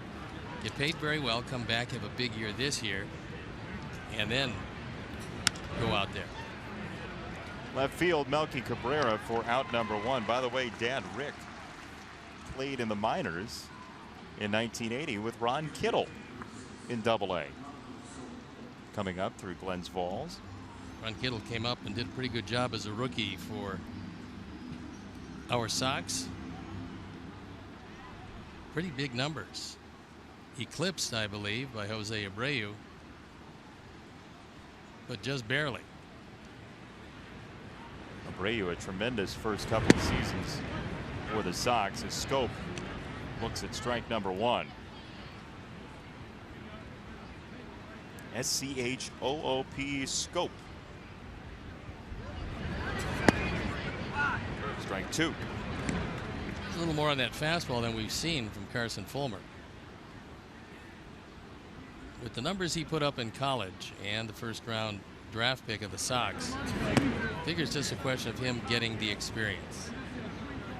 And because he spent so very little time in the minor leagues, that experience is going to have to be gotten in the major leagues, which isn't always pretty. In fact, at times it's very difficult. But I think he's got a really good pitching disposition. Left field, Melky on the run, and it's on a hop to Melky Cabrera. A single for Schoop, first base runner against Fulmer.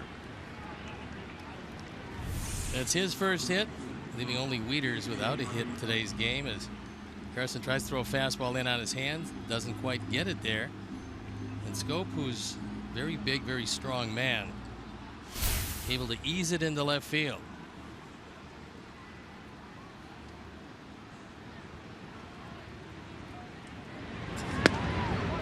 There's a strike on J.J. Hardy, who's 1 for 3 with a home run.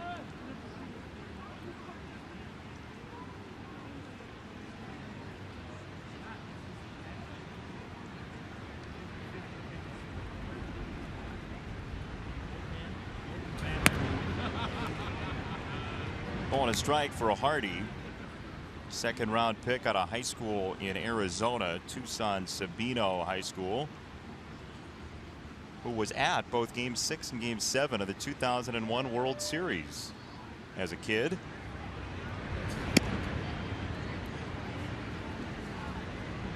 Tucson has put out some pretty good players over the years. I believe Ian Kinsler is also from Tucson. Yep. And not only the city, but the university as well as the university had a good program.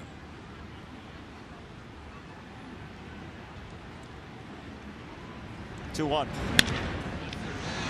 Anderson, Saladino should be 2. It is 2. Hardy to his counterpart, inning over. 10-1 after 5.5.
Each game, receive a Merck's Cheese Spread game card. Good for savings on delicious Merck's cheese in the deli or dairy case at your local grocer. Watching the White Sox and saving on Merck's cheese. Some fans have all the luck. Purchase your tickets today by visiting whitesox.com or calling 866-SOX-GAME. There's some little Oriole fans. Mini Orioles? Yep. Strike one to Melky. Fly ball center field. Jones is there. One out for the man who scored the lone run today for the Sox. A fellow Ohioan of yours, Adam Eaton.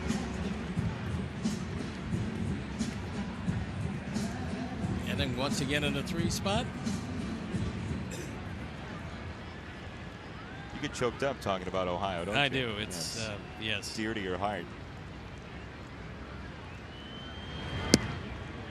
It's ball 1 to Eaton. Only walk today was of Eaton, and it came around to score against Dylan Bundy, the live-armed Oriole right-hander. We're going to be at the tail end of this road trip in Cleveland to face the Indians. Indian team who is trying to duplicate what the Cavaliers did. Take it all. It's been a long time for the Tribe. 1948 was the last time they won it all. High hopes for the Browns as well this year. I think in some circles. Yeah, I think the Tribe's got a little better shot at it. Cleveland playing .574 baseball. They're good at home, 31-20. Unfortunately today they didn't play at home. They lost to the Yankees 3-2. Yankees made 3 errors and still won. Betances saved that game, so now with the Yankees unloading everybody from their pen, Betances getting his chance to be a full-time closer. Very large full-time closer at 6'8", knocking the door at 260, maybe a little bit above that. He's one of those guys that the clearance signs were made for. That's a very big guy. He had major control issues coming up through the Yankees farm system. Well, I remember talking to Joe Girardi about him, and I asked him about his minor league system. Was there anybody close? And he talked about Betances, and he said, we think he's going to get here. We don't know about his control. Strike 3 for Bundy, his 8th strikeout of the afternoon. Time for America's fastest growing sensation. It's Sticks and Stone, where we quiz Steve about his own career. How did you do against Eddie Murray, the Hall of Famer? Well, I can remember he hit a home run against me at Old Comiskey Park. But I think he probably hit a home run against a few people then. You know, Eddie was a Hall of Famer. Abreu, a drive, right field. Out of here.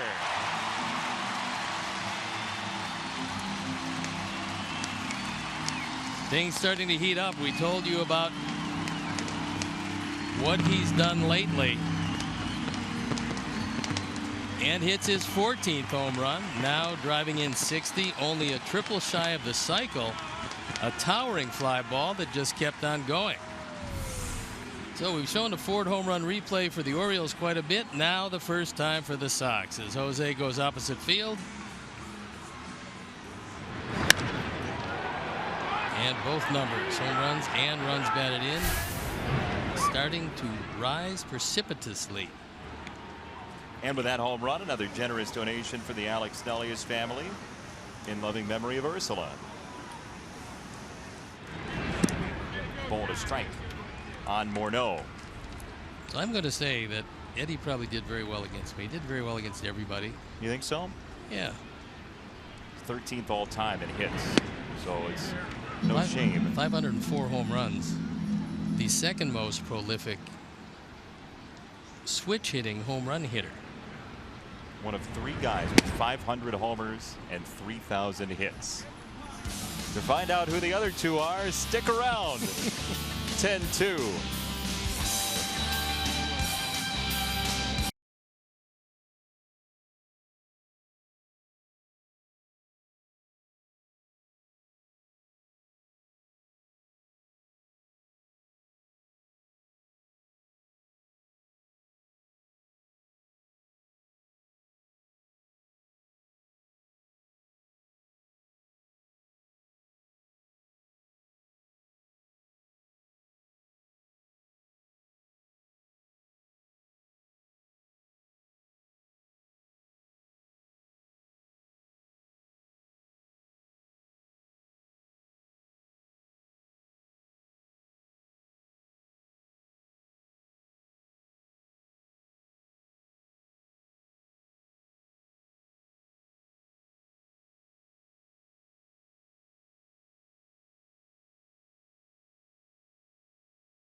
.255 hits did he have against Steve Stone? The answer, just 4. God, he didn't hit a home run. Wow. You dreamt about it, though. That's surprising. Well, only 16 at bats. That's good. Had I stayed an opponent of his, it probably would have gotten much. See, you're sandbagging, better. but this is a situation where we need to say congratulations, well done against a very good hitter. He was that. A lot of people don't realize with Eddie Murray is he came up as a designated hitter. Everybody says, well, you're too young to be a DH. That's what Miguel Sano, what they're talking about now, and what they talked about with David Ortiz. Yep. You're too young to be a designated hitter. He started as a designated hitter. As you see Saladino check in and left. Sanchez will go in at second base. So Melky out of the game. And justifiably so. Melky plays just about every day. Get him a little R&R. Final 3 innings. And a lob falls in for a base hit for Adam Jones, who has his second hit of this afternoon. But at the time, just to end the Eddie Murray scenario at first, he was a wonderful first baseman, but Earl Weaver wanted to play his veterans as long as he possibly could, and Lee May, who was one of the leaders on the team and a veteran first baseman, was there. So Eddie was a DH early part of his career, and then when Lee May called it a day, Eddie took over first, where he was wonderful, a wonderful defensive first baseman. The best you saw, one of the best you saw? He was among them. Yep. And the thing about Eddie was he was kind of Ripken before there was Ripken. He played every day, and that's what Lee May taught him. That was one of the great things that Baltimore had going for them, is they had veteran players that took individual rookies under their wing and explained to them how to do it. And with Eddie Murray, it was Lee May who explained to him how to be a professional player. And pretty much what he told Eddie was, if you can walk to the ballpark, you're going to play. And that is your job. Play each and every day. And Eddie played in every game for a long period of time. I remember finally he took a bad hop and opened up a big gash above his eye. Had to sit out a few games, but other than that, Lee May told him how to do it. Eddie, I'm sure, passed it on to a number of young players, and that was part of the Oriole way, part of why they were as successful as they were till about 1985, when things started to fall off somewhat for them. He was top 6 in on-base percentage 6 times in his career. Anderson flailing for round number 1. That's one of the things I would like to see more of. I think the game would be a whole lot better for it, and sometimes players might not spend as much time with one another away from the field as maybe they used to, but the idea of the veterans, taking these young players that come up and explaining to them what's expected of them in the major leagues, how to do it, and on a daily basis, just keep working with these guys, because these guys don't know. They come up, now they come up earlier than ever before because of the scarcity of talent, because of the ability of the young players. But they've got to learn how to be, first of all, a major league player from a minor league guy, and second of all, a winning player, sometimes the second of which is the most difficult. Well, the requirement, though, the assumption is that there are players in the clubhouse that you're currently in who've had that type of player teach them those sorts of things coming up as well. Yeah. Well, and with some teams, especially at the deadline, you lose a bunch of those veteran guys. You talked about it earlier this year, how the Twins are feeling the loss of somebody like Torrey Hunter. Very much this so. year. Yeah, very much there. In the meantime, Machado was thinking about hitting that 4th home run against the young Carson Fulmer. 2 balls and a strike. Been a while since I've seen one player with 3 home runs in 3 innings, all of them multi-run home run. 2, a 3, and a 2-run home run.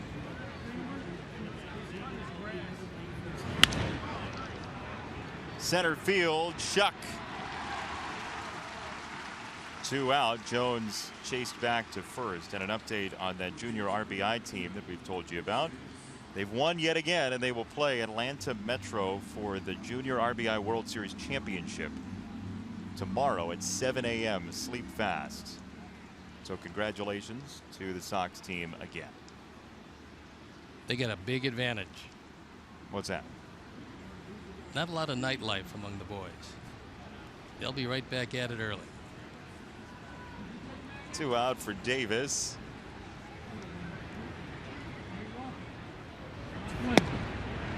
Strike 1.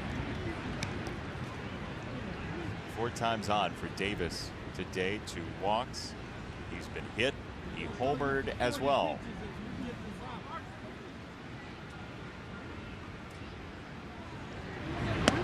Talk about a lineup that just passes the eye test. Some big dudes hitting for the Orioles, which is very overly simplified, but well, and the way Buck puts them out there, you've got righty lefty, righty lefty. I mean, it's a situation where you can never get in a pattern if you're on the mound pitching against him. And then you had Wieters, who's a switch hitter. You had 2 right-handers at the bottom part, but then leading off with Jones, left-handed Kim, right-handed Machado, left-handed Davis, Pierce, the right-hander, Alvarez, the left-hander, then the switch hitter. This is a tough lineup to face, as we've seen graphically today. Strike 3 on the outside corner, went to the back door, and Fulmer strikes out Davis. Stretch time in Chicago. Some work to do.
Chicago White Sox charities for the Field of Greens Celebrity Golf Tournament presented by Miller Lite. This year's tournament will be held Monday, August 22nd at Harborside International Golf Center.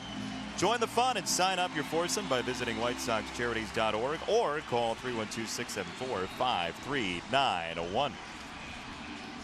And Wednesday at 7 p.m., come out and watch one of baseball's biggest rivalries as CSN hosts a Miller Lite viewing party at Bedrocks and the Cave in southwest suburban Shorewood. Watch Chicago battle Kansas City and enjoy ice-cold Miller Lite. Great beer equals great responsibility.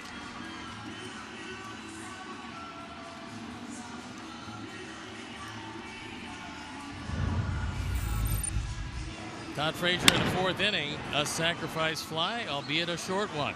And with that first White Sox run, E-Click Lending has donated $100 to the Pat Tillman Foundation, supporting military veterans and their families. And we got a new pitcher that comes in the ball game, and it is Ubaldo Jimenez. On for the 20th time. He was a starting pitcher, but the ERA is up there. Over 7, a record of 5-9. Now he toils out of the pen. Rarely do you see somebody with the initials UJ. Hardly ever. It was a UL, only he was a Washington. He also had a W. Strike one to Jimenez. Dylan Bundy, 6 innings, 4 hits, 2 runs, a walk, 9 strikeouts. Great day for the 23-year-old Oklahoman, Dylan Bundy. Can you think of any other UJs? Not off the top of my head. Ulysses Jackson. Remember him? Sure. 1 and 2 on Frazier. Tweet him in. If you got a UJ, tweet him in. Tweet him at Steve Stone. Fill up his timeline. I'm one of the few people without a timeline. You lack chronology? No timelines. God, we just read a soccer promo just 5 innings ago, and here's Lee Stern. Amazing how that happens. Never fails. 2 and 2, and Jimenez strikes out Frazier.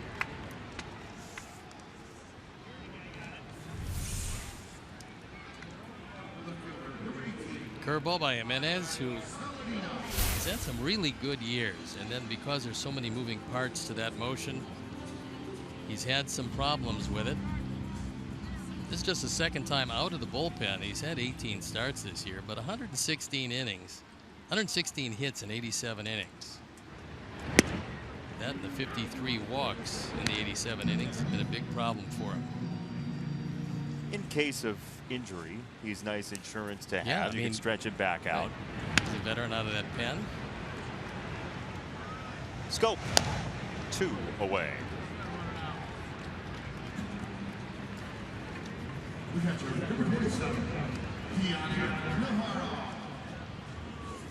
This was a rambunctious start for the Orioles today. 2 runs in the first, 6 more in the second, 2 in the third.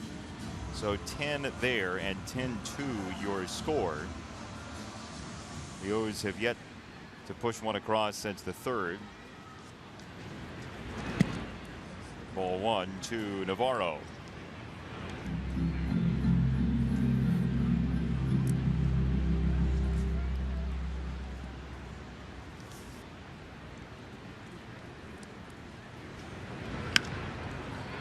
Popped it up. Left field, Kim.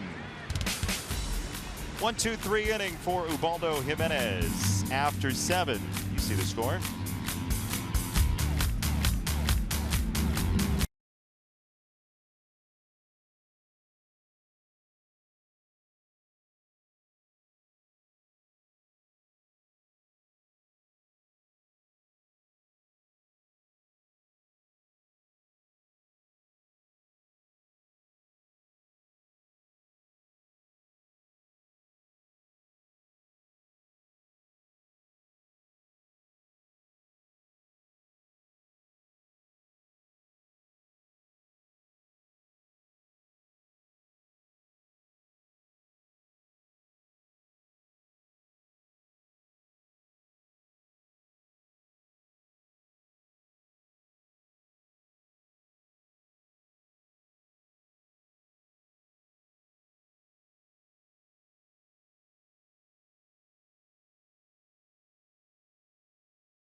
to face Eric Hosmer and the defending champion Royals. It all starts at 7 on CSN Chicago. So nice job overall by Carson Fulmer. And he will depart, give way to Michael Ynoa.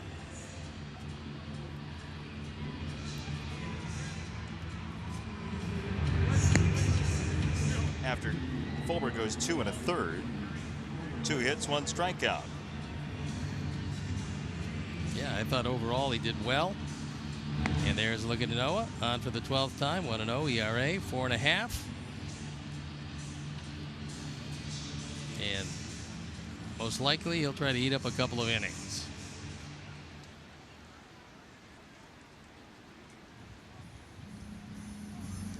Two, to be exact, would be the hope.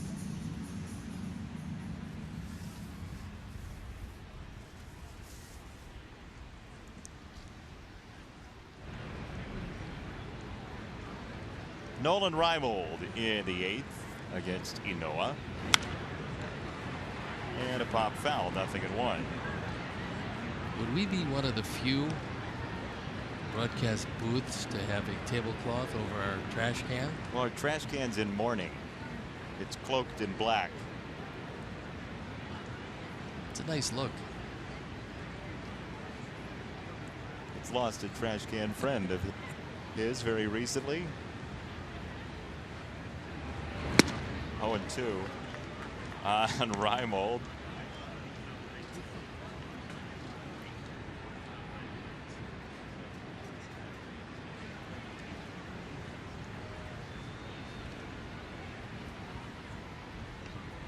Nolan Reimold came in for Steve Pearce in the 5th and skies this foul.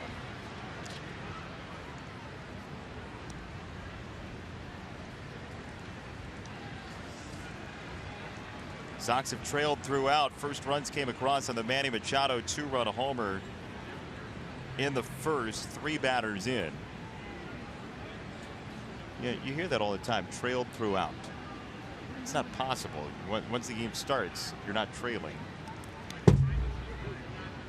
No, but in this case, once the scoring did, you were. Correct. And they cleared that up. Ball and 2 strikes on Reimold. He's had some big time neck and spinal issues in the past. And then against us in a game, he dove into the stands. He got hurt trying to make a play. He's one of those guys, and it seemed odd that he spent as much time as the Arizona Fall League as he did, because I'd go every year, and every year Nolan Reimold would be there trying to work out some difficulty or another, because he has spent a lot of time hurt.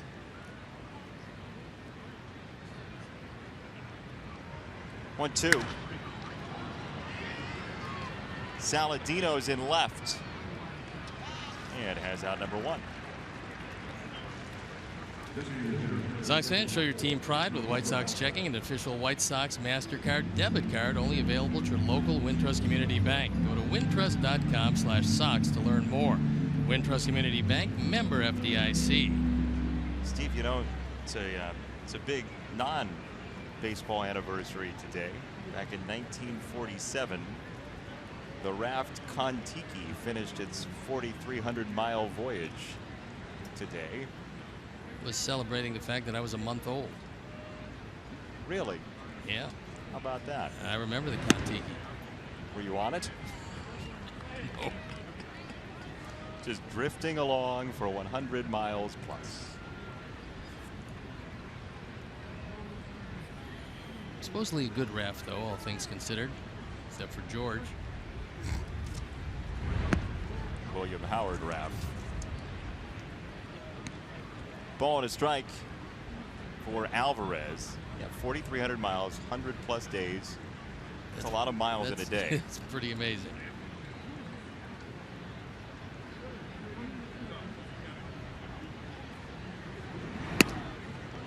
Two and 1 to Pedro Alvarez, who was retired by his Vanderbilt compatriot Carson Fulmer in the 5th. A couple of Vandy boys.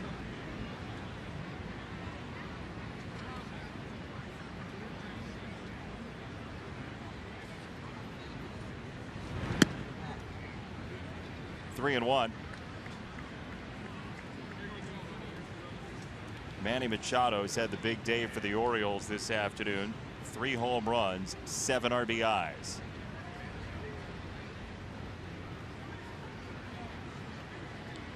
Ynoa to Alvarez. 3 and 2.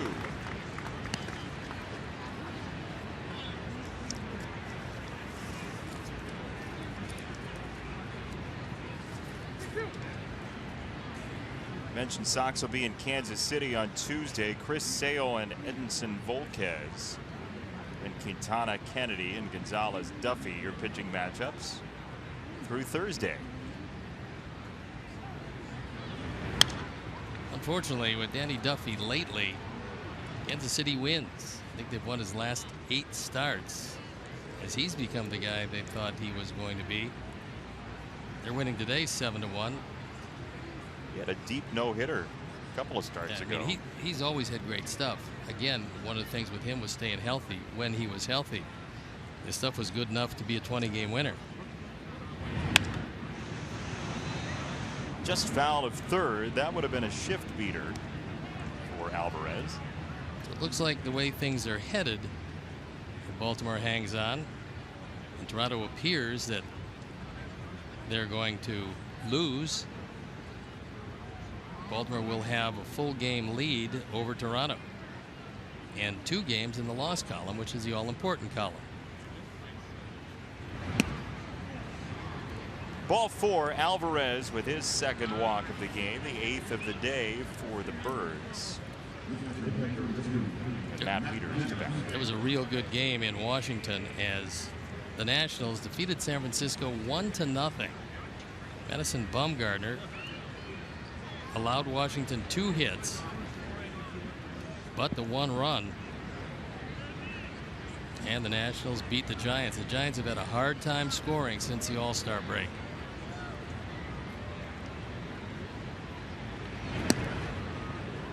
They've had some injuries as well offensively through the course of the year. Offloaded Matt Duffy at the trade deadline, one of the 2 Major League Matt Duffys. And Hunter Pence, just getting back off the DL, hit himself in the face with a little hopper. A frog? Well, it looked like the frog punched him in the eye is what it amounts to.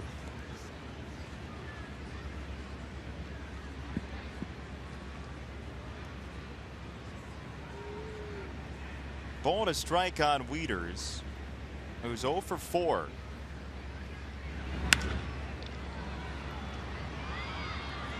Left field, Saladino.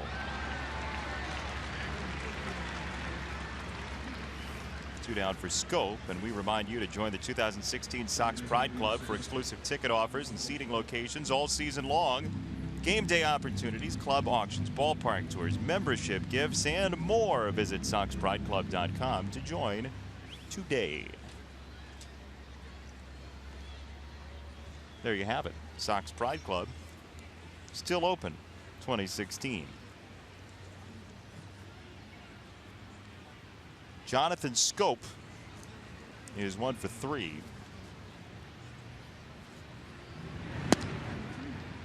And strike 1. So Wieters is the only Baltimore player in the game to not reach. And he's flied out all 5 times. He's hit the ball to the outfield 5 times. Imagine a day in a ballpark that's very lively like this one is. You hit the ball in the air and you got nothing to show for it except 0 for 5. Scope flies out as well, and the inning's over. 7.5 deep, 10-2.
Thank you. Look forward to the post-game report with you and Bill.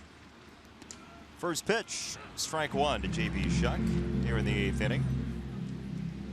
As Ubaldo Jimenez toils on after a very successful 7th.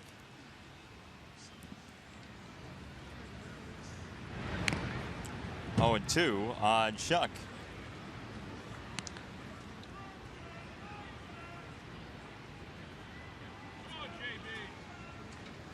JB is a Buckeye also. He is. Not only Adam Eaton and me, but him. 2 strikes. It's inside, ball and 2 strikes. The great state of Ohio.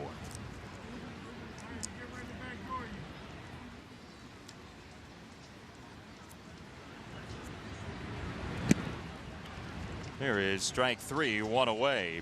I certainly hope Bill Melton's okay to do Subaru postgame live, though. He took a beating in that race. He did. Dick Allen with a cheap shot. Look out. Oh, Bill. Looked to me like Goose Gossage had it going away. 1 out for Anderson. We'll get an injury report on Bill shortly. Machado, a juggle. Machado, safe. Anderson beats it. You don't get a juggle with Tim Anderson running up the line. It is E5.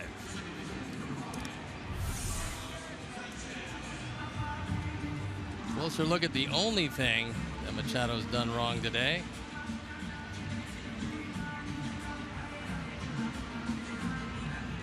Shouldn't go well. It is going to go to replay.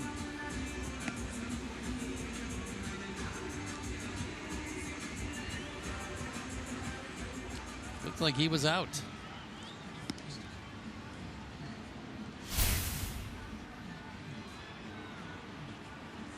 On first look, I thought he was safe, but that look says otherwise. Machado did gun it across, and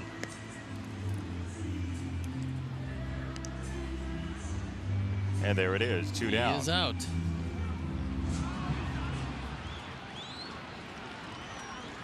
Take away the error, take away Anderson. And Bob Rosenberg correctly says that it was 50 seconds and that we should take away the error. We'll do both of those. Exactly right. Could have had that replay on Beat the Clock. Would have won big. Yeah, that was a pretty easy one. Carlos Sanchez in for Melky Cabrera. There was a time when Jimenez was one of the better pitchers around. He went 19-8 in 2010 with a 2.88 ERA, which was impressive because it was with the Colorado Rockies. You end up with an ERA under 3 in Colorado as your home park. You're getting it done. 214 strikeouts that year.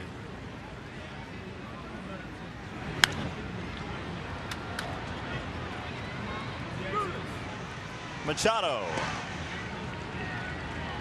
1-2-3 inning with a little replay sprinkled in. To the 9th we go. 10-2.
Brought to you by Miller Lite. It's our Miller Moments.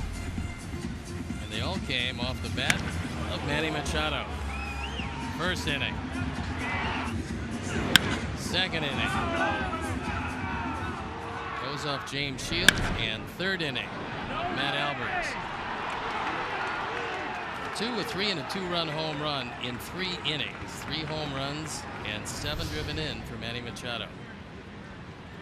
Here's J.J. Hardy for strike 1. By the way, on the scoreboard, the Marlins scored 4 runs in the first inning in Colorado, but Ichiro struck out in his at-bat.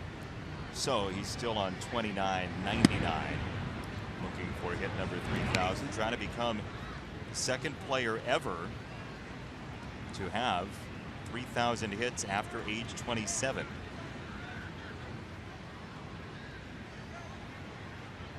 That's pretty impressive. The other being Pete Rose. And by the way, did we ever tell the folks who had the 500 home runs and 3,000 hits? I don't think we did. Eddie Murray. They guessed Willie Mays. Willie Mays. The folks did. They did, yeah, on behalf of Steve Stone. Yes. And Hank Aaron, the other. Go impress your friends at trivia night. They will likely say, you just Googled that. And then the conversation will be over.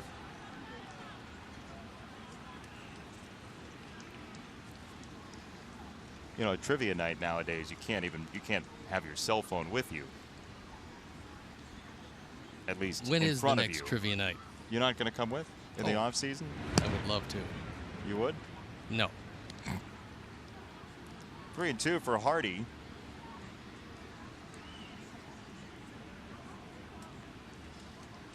From Michael Inoa, who walked 1 and earned 3 flyouts in the 8th. 3 balls and 2 strikes. That's walk number 9 for the visitors from Crab Cake Country.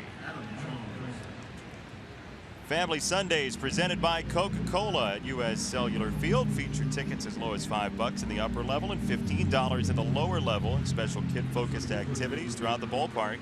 Plus, parking's available for only $10. Visit whitesox.com/Sundays to purchase your tickets today.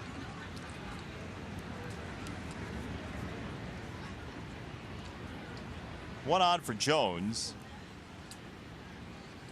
who's played very well in this series at the plate. 6 for 13. You're counting something up. It's always concerning.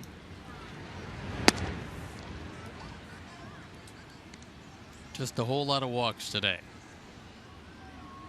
9 walks, 2 strikeouts for the Baltimore offense.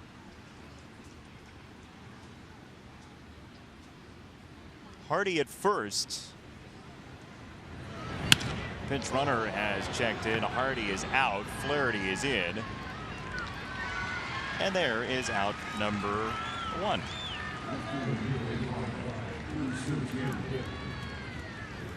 Here's Mr. Flaherty. A Maynard. He's a native of Portland, Maine. Father of baseball coach at a Division III school up there.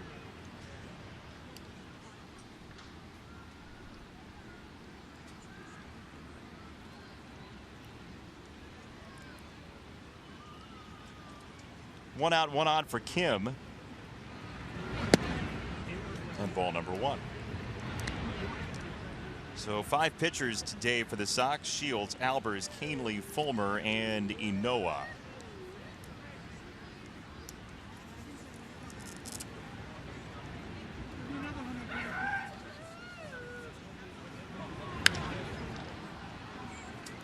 Saladino has it squared up for round number 2.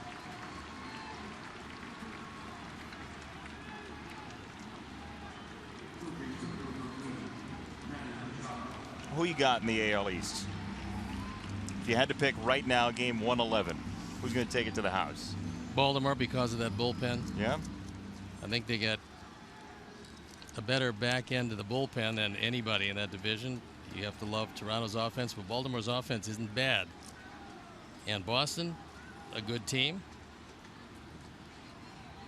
But I just think at the end, if you think that pitching wins it down the stretch, it will be Baltimore. Again, with the caveat, starting pitching, and will they hold up?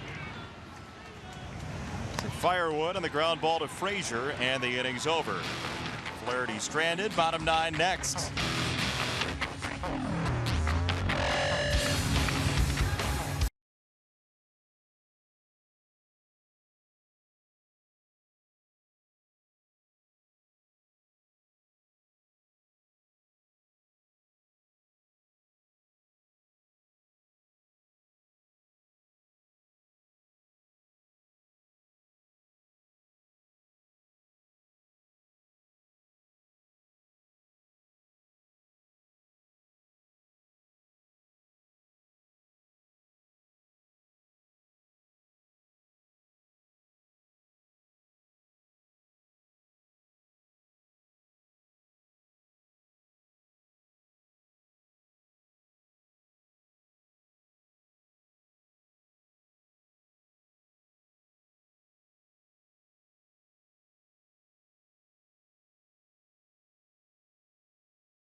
Off day tomorrow, and then it's on to Kansas City for the Royals for 3, and then to Miami for the Marlins for 3.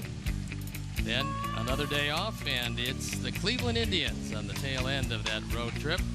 So we got a new shortstop in the ball game.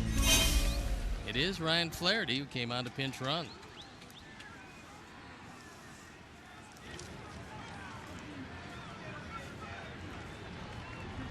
Adam Eaton leads off the 9th and takes ball number 1 high. I'll be off in Little League land the next couple of days. That should be a lot of fun. See our old friend Spanky LaValliere down in Georgia.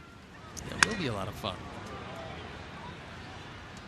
I do love that kids will come up to Spanky and have him sign the Sid Bream slide play. I'll have a glossy picture of it. And he says, sure, I'll sign it. Grabs a pen and signs. He was out. It's beautiful. Look, you want him to sign it. He's going to sign it.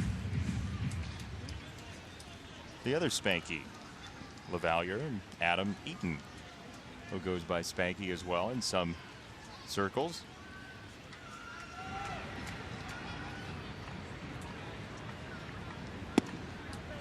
Two balls and a strike on Eaton, who scored the Sox' first run this afternoon.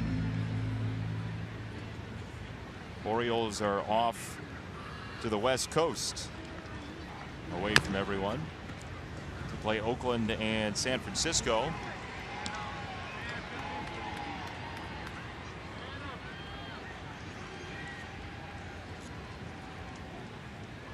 Now it seems like a pretty good time to play the Oaklands. They are really banged up. Last place in the West as it stands right now, and Eaton strikes out swinging. How about Dylan Bundy today? 6 innings, 2 earned runs, a walk, and 9 strikeouts starting for Baltimore. Last 4 starts have been magnificent for him, and you can see why. He gets 3 pitches over the plate. He throws hard. Everything moves, whether it's a fastball up or a fastball away. It's got some late life to it. So you don't see that many good right-handed curveballs anymore. He's got one of those. And gets a straight change over the plate. Mostly sliders from right-handers, as opposed to that 12-6 no, he's curveball. He's got a No, not with him. Nowadays, other yeah. right-handers Yeah, will throw. Yeah. very much so. The slider was a much easier pitch to get over the plate, and so a lot of guys went to it. And now I think the curveball is coming back. You see more guys using it because the good curveball absolutely nobody hits.